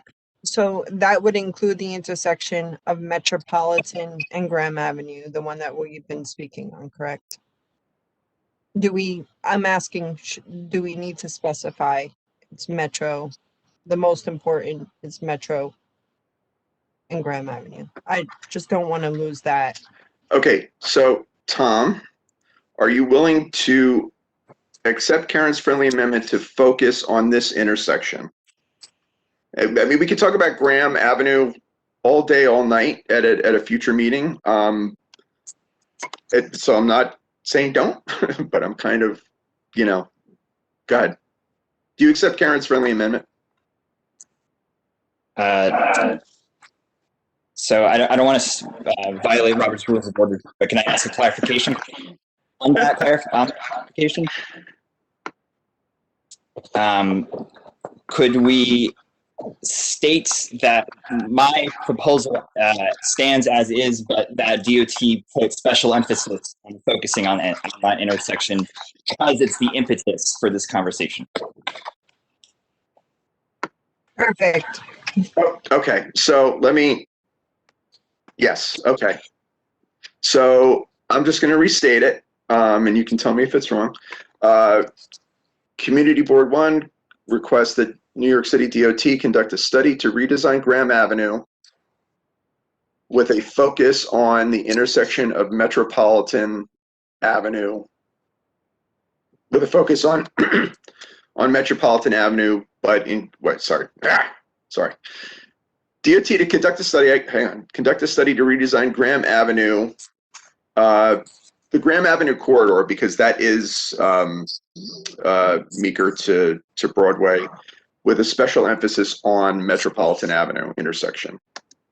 Yes? Sounds good. You know what? But you didn't say anything about bike infrastructure. Right. I'm sorry. I hate to do this, Go ahead, but Karen. if this is the case, again, we've been talking about Metropolitan. We've been talking about how many people that, there was fatalities and B, near misses, including Manhattan and Metropolitan Avenue. So I think if this is the case, then broaden it and include all of Metropolitan, to be from Metro Bridge to Metropolitan, the other, Metro or Marcy, whatever. I just feel we need to focus on Metro too, if that's the case, not just Grand Avenue. So 2 corridors. Okay. And is it possible to have 2 separate motions? Yes, I think that's what we need to do here. And to Rhonda's point, just to make sure the statement specifies that we're asking DOT to redesign the street to create separated infrastructure for bicyclists on that corridor.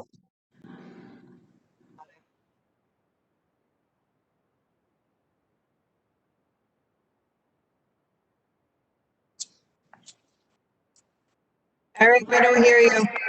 Yeah, I know, because I'm thinking out loud. Okay, so Now, I'm just trying to understand this too, though. So let's say theoretically you have these 2 motions for separated bicycle infrastructure, right? So that's going to have to go to the full board and be voted on, right? So that would happen before we get a request from Community Board 1 for separated bike lanes on these strips. Okay. I was thinking more of the safety improvements, not so much bike infrastructure, but we could do 2 separate. yeah, Let's go with the first one and then we'll focus on Metro second. How about that? okay.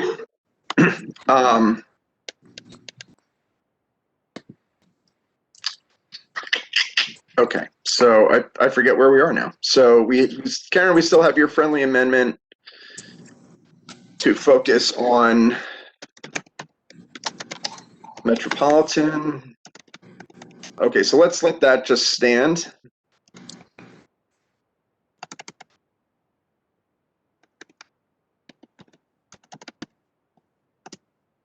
And that was seconded by Kevin Costa.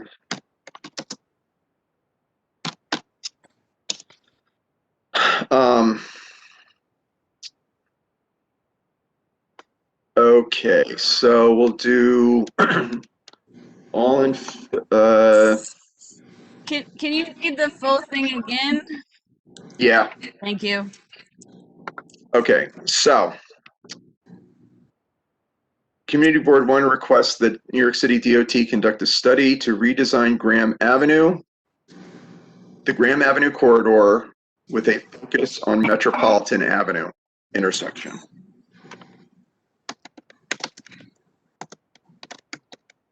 Any other friendly amendments? You have to make sure you state what the design is for. Yeah, so at the end of that sentence, could you add for the safety of bicyclists and pedestrians?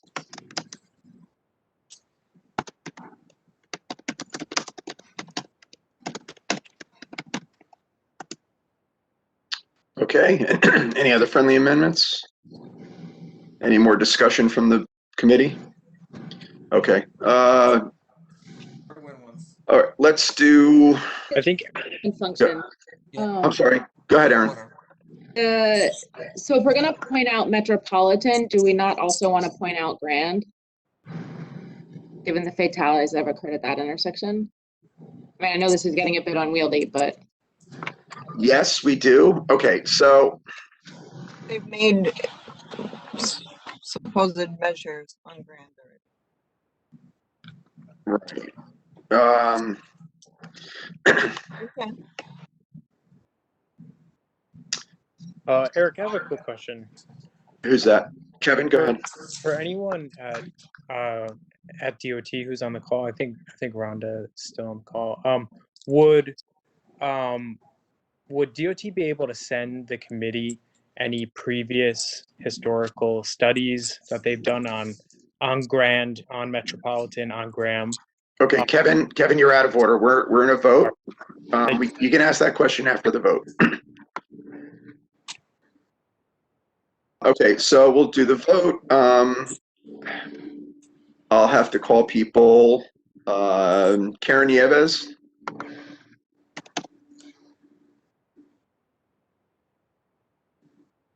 I'm asking for, it's a roll call. Sorry. I'm just going down the line as I see it on my panelist list. Karen Nieves.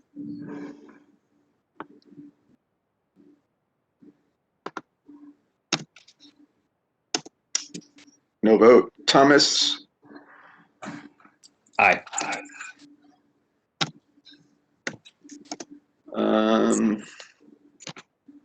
Sorry, bear with me. Kevin? Yes, aye. Heard. Kevin, aye. Aaron? Aaron, one more time. Yes. Aye, thank you. Aye. Okay, got you, Karen. Gina Argento?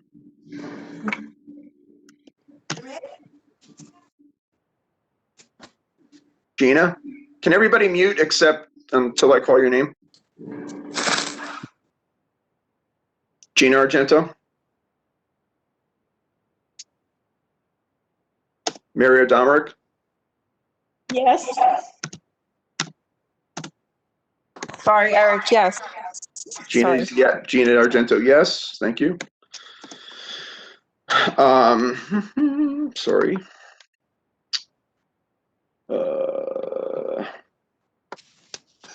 Paul Kelterborn? Aye. Paul Kelterborn, aye. Yes. Rhonda Messer? Sorry, you're the next one on my list. Ryan Coonan? Yep. Okay. William Klagsbald? Yes. Yes. Simon, you still there? We lost Simon. William Vega? Yes.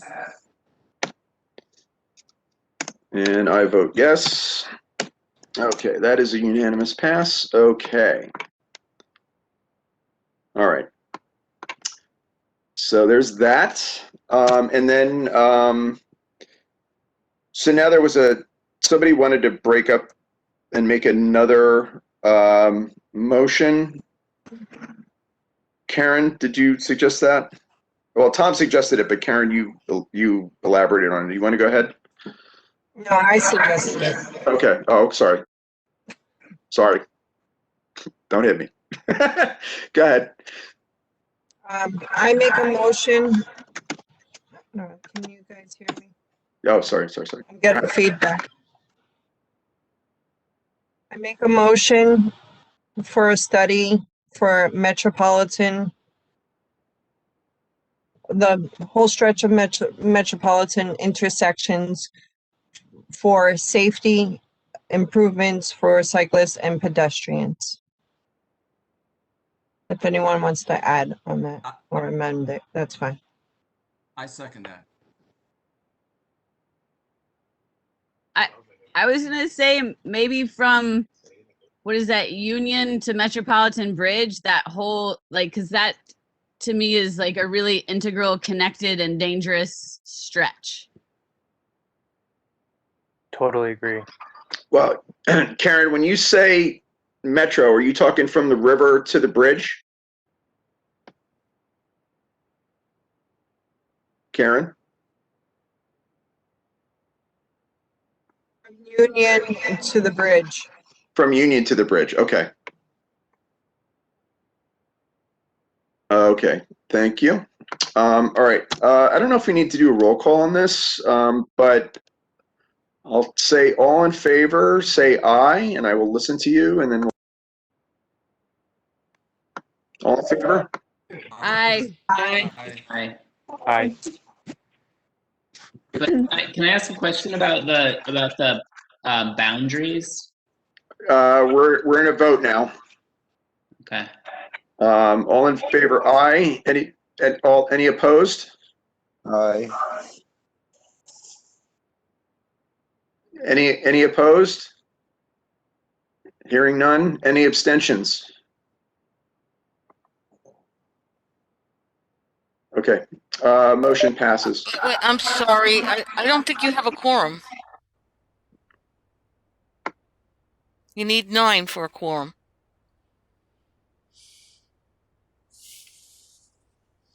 I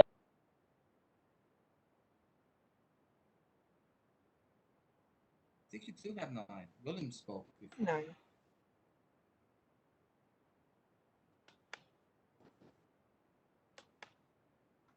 Sorry, I was muted. We have 11, Marie.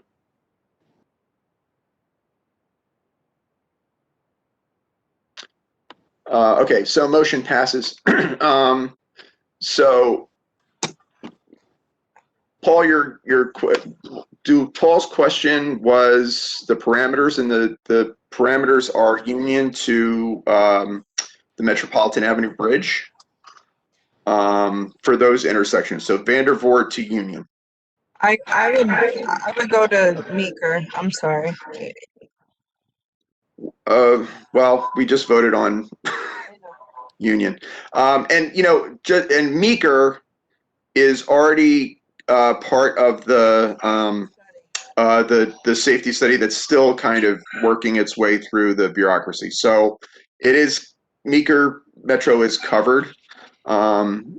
So I think we did good work to at least get this before DOT formally. We'll take it up with the board next Tuesday. And is there any more discussion on this item? Eric, Who's that? Oh, Kevin. I'm sorry, I left you hanging. Go ahead, Kevin. my question was just kind of a request to get more information regarding the studies that have been done historically on Meeker, like around the metropolitan area, on Graham and Metropolitan and Grand Street, just kind of in the general vicinity with all the infrastructure. Have there been previous studies that have been done by DOT? If so, when, etc.?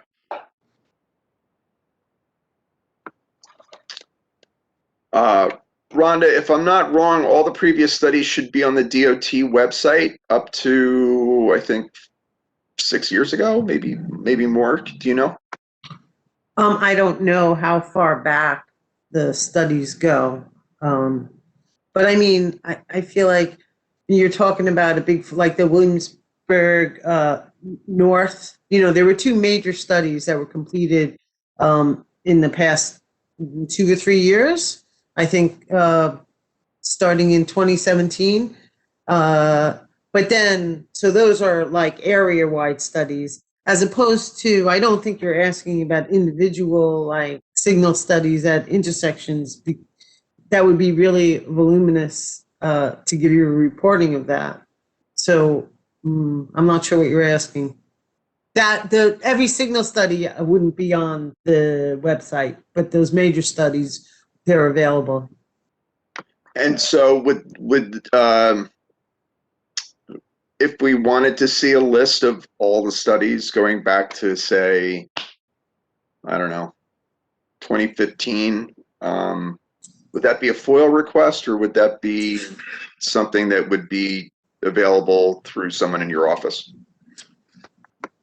So when you say all the studies, you mean all the minor studies of all intersections? Like, I think you'd have intersection studies. I think you'd have to do, I think you'd have to do a FOIL request. But I mean, anyone could make that FOIL request. You wouldn't have to get a motion from the community board or anything. Right. Kevin? I guess to clarify, I'm thinking of times when DOT has come and presented to the community board before about improvements, whether or not they've, I guess, come to fruition, or studies regarding like possible traffic calming solutions or pedestrian improvement or biking improvement. taking a look on DOT website, and there's quite a few different plans and visions. So I wouldn't necessarily know how to find the specific ones related to like Meeker, Metropolitan, and Graham. So if you have any insight on how to find those reports and quite frankly, how to do a FOIL request, that'd be great. Also, Ryan has her hand up. Thanks. So So just- there's a major, Rhonda, hang on. So there is a major Meeker Avenue study that is there. You just have to like dig through it. And there is stuff on Grand as well. But Rhonda, go ahead. And then I'll hear Ryan. Oh, geez, I'm sorry. I don't actually know what I was going to say. It just left my head when you said that. Yeah, okay. I was going to say I'm happy to put my email address in the chat. If you have a question about a specific location, you can email it to me. And then if it's something that we can just send you a link to, I'm certainly happy to do that.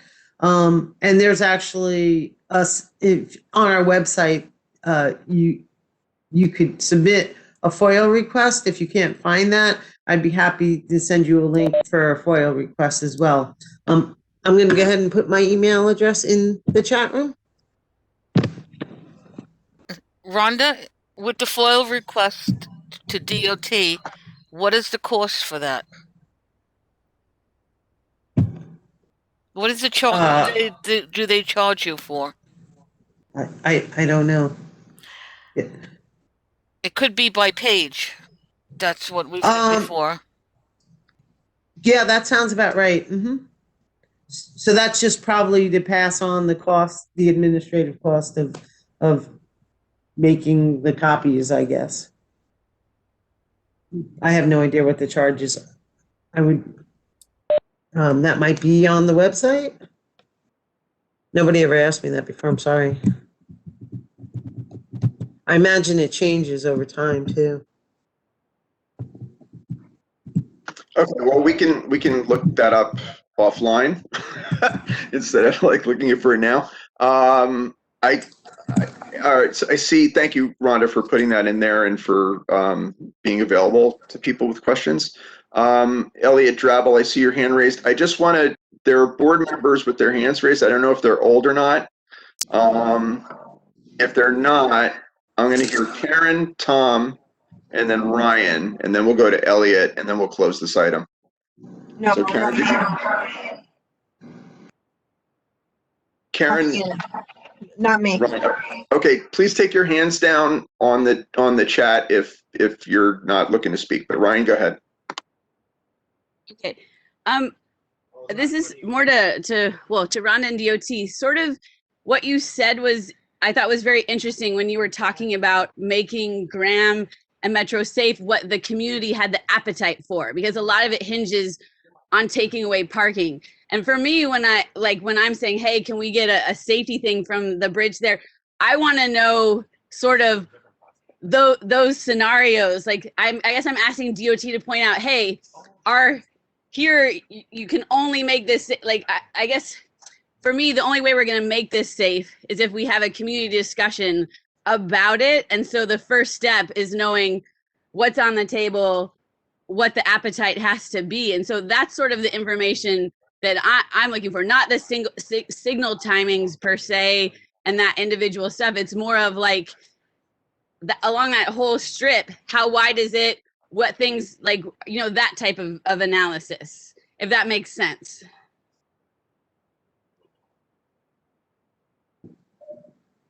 I'm sorry, was what I didn't get what your question is. So Ryan, let me see if I can. So Ryan, you want to have a discussion that looks at the actual data of the intersection, which actually would include signal timing, but No. no, I'm wrong. Okay, go ahead. Say it again if you can. So when Rhonda was talking earlier, she said we're constrained because it's this skinny, and to make any of these changements, we have to get rid of parking. And I don't know if there's a community appetite for that. And so when I'm talking about making Metropolitan safe. One of the biggest discussions, I mean, it's truck traffic, it's integrated, no thing, but it's also, again, all the parking and all these things. And I think that if we're gonna have a real discussion, we have to have real things of like, this is where, I mean, again, where it's just strictly pointing out some of these, like where our hot topic items are gonna be. Because like, we can't talk about all this stuff, separated lanes and all of these things, and pretend we don't like know what's coming back, which is like where the removal of parking is. And I think a lot of this is what we're talking about, is where is it wide enough that we can put in safety stuff without removing parking, and where is places where we're going to have the community discussion about parking versus safety, or how to do all of this. Because there's no way, I mean, I don't know how else we analyze that with real talk. So I just want to, I mean, again, I guess, but I don't know. Okay. So, right. And Rhonda, if I can speak for you for a second, I think when she says the community's appetite, Ryan, you've been on the board for a long time. You know how every parking conversation goes when the board is together. And I know, and you're right. We're sending letters to get back a letter that says, okay, do we want to have a discussion about taking away 100 things? And I'm saying, let's be upfront about that right now. We, in the thing coming back, what places are too skinny, which places are wide enough, and how many parking spaces have to be taken away? Because we can't make Metropolitan safe unless we reduce the speed and have crazy enforcement, or I don't know, like I don't want to spin our wheels and have a safety report that comes back and just says nothing. Okay, so Rhonda, so you clarified, well, it's in the motion that safe cyclists and pedestrians, right? So as they do that study, Rhonda, correct me if I'm wrong, parking reduction would be part of that study, regardless, or do we have to say that, or can you say? Well, in the end, you didn't include a separated bike lane in the motion, okay?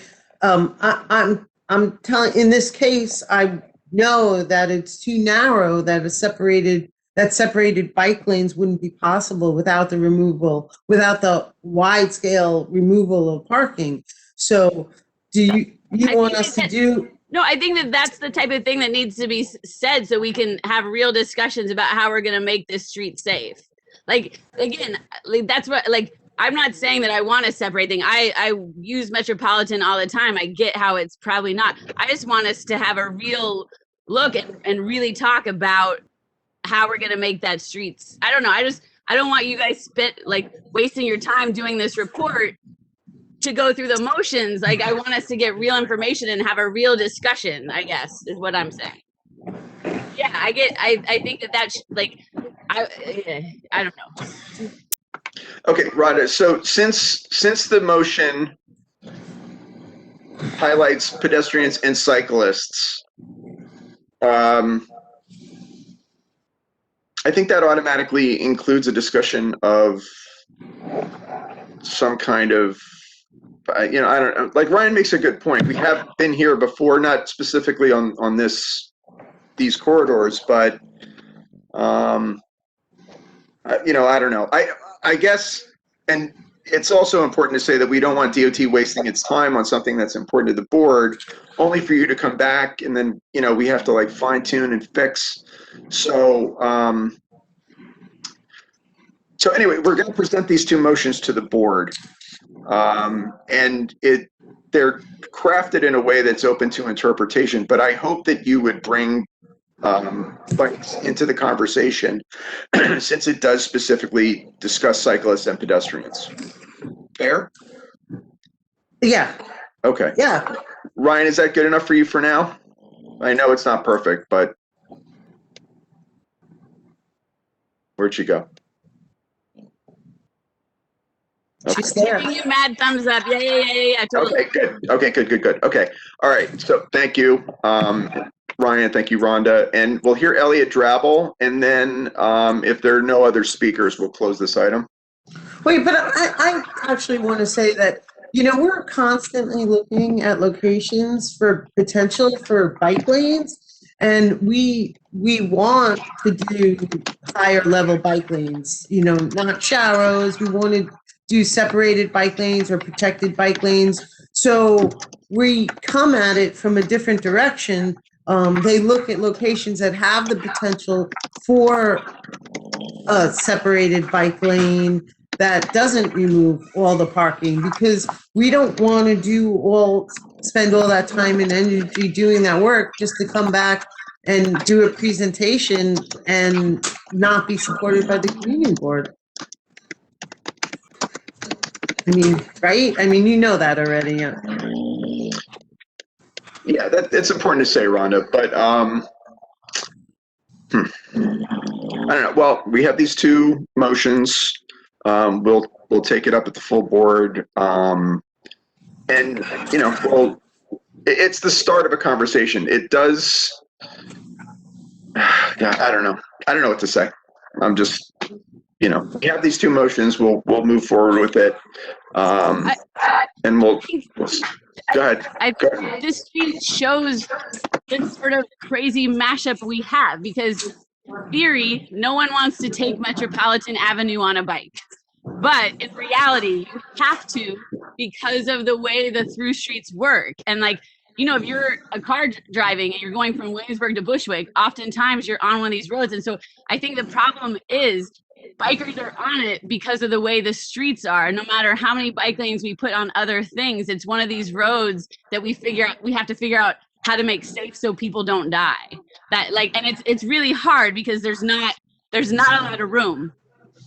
And I just want to, again, because we've had this discussion. I know Karen remembers when we had a discussion where people wanted to take trucks off of Metropolitan Avenue, put that forward to motion. We had to explain to people it's impossible to take trucks off Metropolitan Avenue.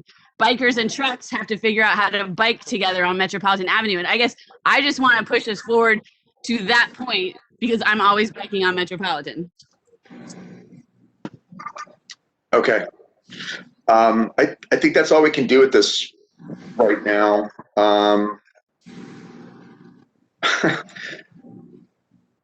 Okay, so we have these two motions. We'll move forward at the full board. We'll have a conversation at the full board about it, and we'll take it from there. But I don't really want DOT wasting its time to tell us something we know already. But all right, well, we'll fix that. Elliot, you've been patiently waiting. Tom, do you still have something to say, or is your hand up for old stuff? I just have one question of clarification. Because motions were, I think, intentionally vague, because I think it should be the job of the traffic engineers to figure out the safest design. But because our motion didn't specifically ask for DOT to study separated bike infrastructure, will that not be part of the potential study if that were to be approved by the board? Rhonda? I think that unless you were asking for, this is just what I think, and I'm not sure, but if you're not asking, if the board's not specifically asking for a separated bike lane, I think that we know that we would never get approval from the board to remove all the parking along either one of those corridors. So I don't think we're going to spend the time to design a proposal that there's no way is going to be supported. Is that fair? But I thought Tom's motion did include for Graham Avenue bike infrastructure. That's why. I'm sorry, say that again. You dropped out. Sorry, I'm lagging. I thought Tom's motion did include bike infrastructure. It didn't say specifically separated bike lanes, but DOT will conduct a study to redesign Graham Avenue from the Graham Avenue corridor with a focus on Metropolitan Avenue intersection for safety of bicycles and pedestrians. So, you know, within that, some kind of safety measure for cyclists is packed in there. So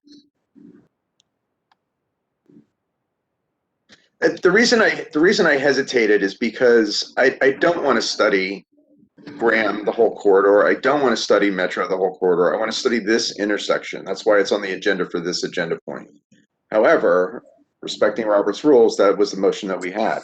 I don't say that Metropolitan is not a problem for the area that we have decided to ask DOT to study. Same thing for Graham. I'm the first one to say these are both problems. But, you know, I don't know. So let's do this. We have these two motions. They're seconded and voted. We have to take them to the board. And we'll have a discussion at the board level if we want to fine tune the motion, because the ultimate decision rests with the board. And we can think about maybe fine tune. I mean, I hesitate to even say that, but it's possible. So it's 8:35. We've been at this for 2 hours. And I think we've had a substantive conversation about this intersection and this corridor. I want to let Elliot speak because he's been patiently waiting. And then we're going to move on to old business. Okay? All right. All right. Elliot, go ahead. I'm back. Yeah, so I know I've emailed you about Grand Street before, so I'd just like to say that fully separated, especially on high traffic roads like Graham or Metro, especially where there's buses, is the only way that it's going to be actually safe at all. Just putting paint down between parking and traffic will actually do, I can't imagine it'll do anything to improve safety. Like, I understand the political constraints as far as that people hate giving up parking, but I mean, personally, I would find it insulting that someone's free parking spot is more important than my life. But especially on any road where there is a bus, those mixing zones at the bus stops, like where the protected bike lane ends, like on Grand Street, and there's the mixing zone there, it just invites illegal parking in the bus stop and bike lane combo, and then it creates the exact same dangerous conditions that we're trying to avoid anyway. So even on Grand Street, which, you know, mid-block is okay, but at every intersection, it's just like extremely dangerous still, even then. So that's all. Okay. Thank you, Elliot. And Elliot, just so you know, there's been a lot of conversations both in this committee and among members that the intersections are the problem. It's not the transits in between the intersections. It's almost always the intersection itself. So, and I take your point about Grand. I mean, we talked about Grand for a whole year before the governor decided not to shut the L down, and it was, nobody is happy with it. DOT's not happy with it. The council member's not happy with it. You know, but all that to say, intersections are the problem, and infrastructure at the intersections, and the problems that you state at Grand are true. There are people, I see people parked in that bike lane all the time, especially in front of Desi's Clam Bar and other spots. Anyway, so, okay, thank you everybody for weighing in on this. Ryan, thank you for bringing it onto the agenda. And we'll follow this up with a vote at the full board meeting next Tuesday. Okay, old business? I'm sorry, Eric, does that mean that you're done with it? Well, we have old and new business. I don't know if you want to hang out for 2 more minutes, because I'm not hearing any, and I don't hear anybody on old business. Going once, going twice. Committee? No. Okay. Oh, no, Erin did. Erin had before said she wanted to say. I think Erin might be new business. Well, tell me what it is, and we'll figure it out. It's the Williamsburg intersection that we talked about last meeting. Oh, okay. So, all right, old business. Okay, Williamsburg Street. Participant raise hand button one of these days. So that's okay. I appreciated some of the discussion last week. I know that NYPD mentioned that they were amping up enforcement. And I just want to point out that I want to make sure that when we're speaking with PD about that enforcement, that we're trying to get as much detail as possible. I was in a vehicle stopped at a red light at that intersection. As we proceeded, we were pulled over and we were ticketed for the license plate not fully showing Empire State, and for something from the rear view about this size. Fine. According to the code, they are both illegal actions. But if that's the type of enforcement that PD is relaying back to us about dealing with this intersection, that's not going to do anything. And I think we all know that. And so I just hope that we can scrutinize some of their data a little better. The irony of being in that vehicle when that happened was just absurd. So I wanted to just raise it here since it was talked about last week, and if we can just get more detail on exactly what their enforcement actions are. Thank you, Erin. So we are still waiting for, we're still waiting for some data. It was mostly around open streets, but he was also going to get back to us on that intersection. Rhonda, I know that the office had asked if there was any tracking happening with the items that the captain referenced.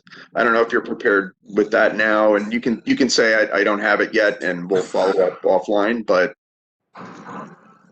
yeah, I'm sorry, I had difficulty with that because I wasn't able to find the tracking numbers myself, and then I was finally able to get the tracking numbers today. And then I was having technical problems getting into the database to actually look at the results of the request, which was for bike lane specific signal. I'm a little confused about what I found, and I really need to confirm it before I talk about it publicly. But I definitely will follow up with you. I mean, I was looking at it today. I have it in my notes. I have it at the front of my mind. And I will have to follow up with you on that separately. okay, thank you, Rhonda. And there was also, he had also mentioned paint, changing some painting items there.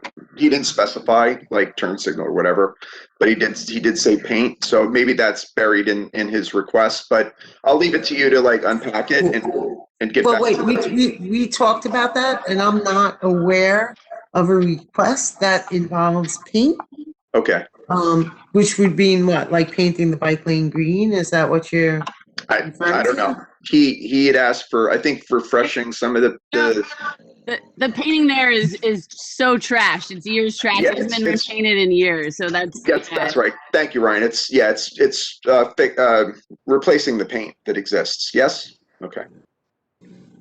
Okay, I'm not aware that he asked for refurbishment of the markings, but that doesn't even require a formal submission. I mean, we're coming into this season, March, when we can begin refurbishment. So the thing is that I know we're working on redesign of the bike lane there. And I don't know that they would want to refurbish the markings. It would depend on the timing of everything. Okay, let's do this. Before you go on break for the summer, we are going to be able to come back to the community board with a proposal there. Okay, let's do this. For the request from the 9-0, let's circle back over the next couple of weeks before the next transportation committee meeting, and we'll take it up then if we don't hear something sooner. I can put it in the report if I have it by Thursday. We have a hard deadline to submit reports the Thursday before the full board meeting. So if you happen to have any reply that you can share with the board, Rhonda, please send it and I'll include it in the record. Otherwise, we'll take it up at the next meeting. And And that's, okay, on the request that he put in through the Yes, portal? yes. Okay. Okay. Eric, can I second sort of what Eric was talking about, and maybe ask that you and Tom maybe organize a joint meeting? Because I think enforcement is a huge issue in that it's like affordable housing. It has this nebulous sort of definition. And when the cops say they're beefing up enforcement, everyone has a different definition of what that means. And I'm very concerned about what he said in that meeting about how the officers self-determine where they're going to do stings. And like when Ken was talking, in the past, we didn't have it. It wasn't as sort of willy-nilly as that. And I just think that I don't know. Yeah, I would love to have a deeper dive into enforcement with our public safety and transportation committee, because I think it's abused and silly and used to pull over cars and not used to make the bikers pedestrians safer. And I was really not stoked on most of the things the captain from the 90 said about enforcement. I thought it was really problematic.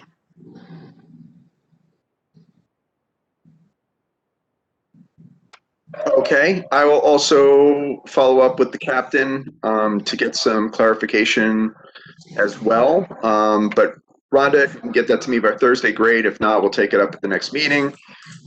Ryan and Aaron, I will follow up again with Captain Velasquez and see if we can get some clarification.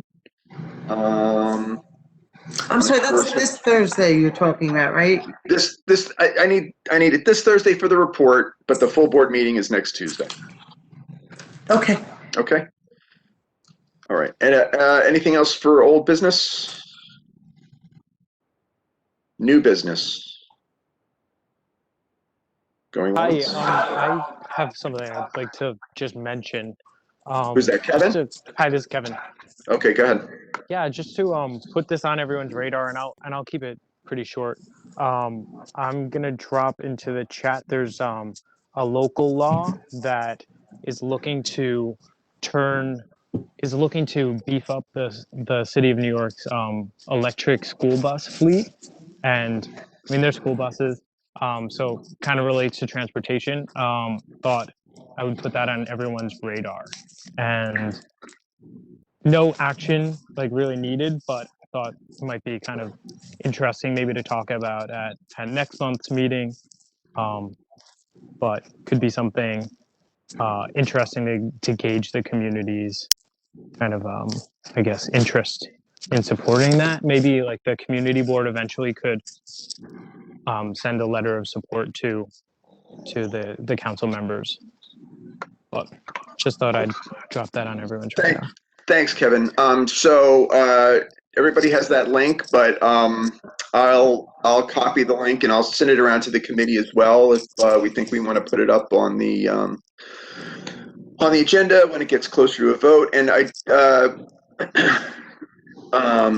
shoot, I had something for old business and I just popped out of my head. Sorry, old business. So either next month or the month after, Flixbus is looking for a place to site their bus stop. For those of you that remember the Flixbus presentation, I'll try to pull it out of my old report and send it around to the committee. But we're going to have to hear them to make a decision on that so that they can get it to DOT. Yeah.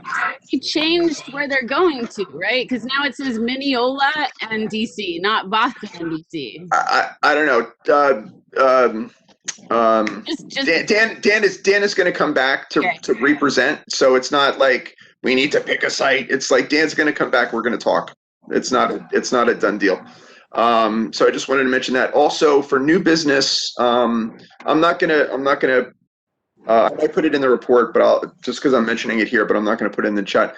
So Steve Levin currently has an intro floating around City Hall that was heard at the last month's City Council Transportation Committee meeting to allow for citizens to report traffic infractions. So buses and people parked in bus stops and stuff like that. It's very controversial because people are afraid that fist fights are going to break out and things like that, which is a real concern in New York. But it is floating around the council, and it's something that you should just be aware of. I'm just making it aware. It's our councilman, local councilman. It's his intro. And there's I don't know if Tom mentioned it last month, but there's that other law running around Albany to allow bikes to proceed after a yield at a stop sign. So that's still working its way around Albany. I don't have any updates on that. But that's it. So again, everybody, thank you for coming. Your comments in the chat will all be submitted for the record. Anybody that wants to add testimony can email the board office at bko1 at nyc. bko1 at nyc.gov and at cb/nyc.gov. And Let me help you with that, Eric. Thank you, Marie. It's BK01 Yes. at cb Yes. .nyc.gov. Right. You'd think I know that by heart by now, but saying it out loud is different than typing it. Anyway, so the record stays open till Thursday. Like I said, there's a new directive from the chair to submit our reports the Thursday before, which is a good directive. And with that, I will close the meeting at 8:50 without objection. So ordered. All right. Thank you, everybody. I really appreciate your time and input. Thanks. Good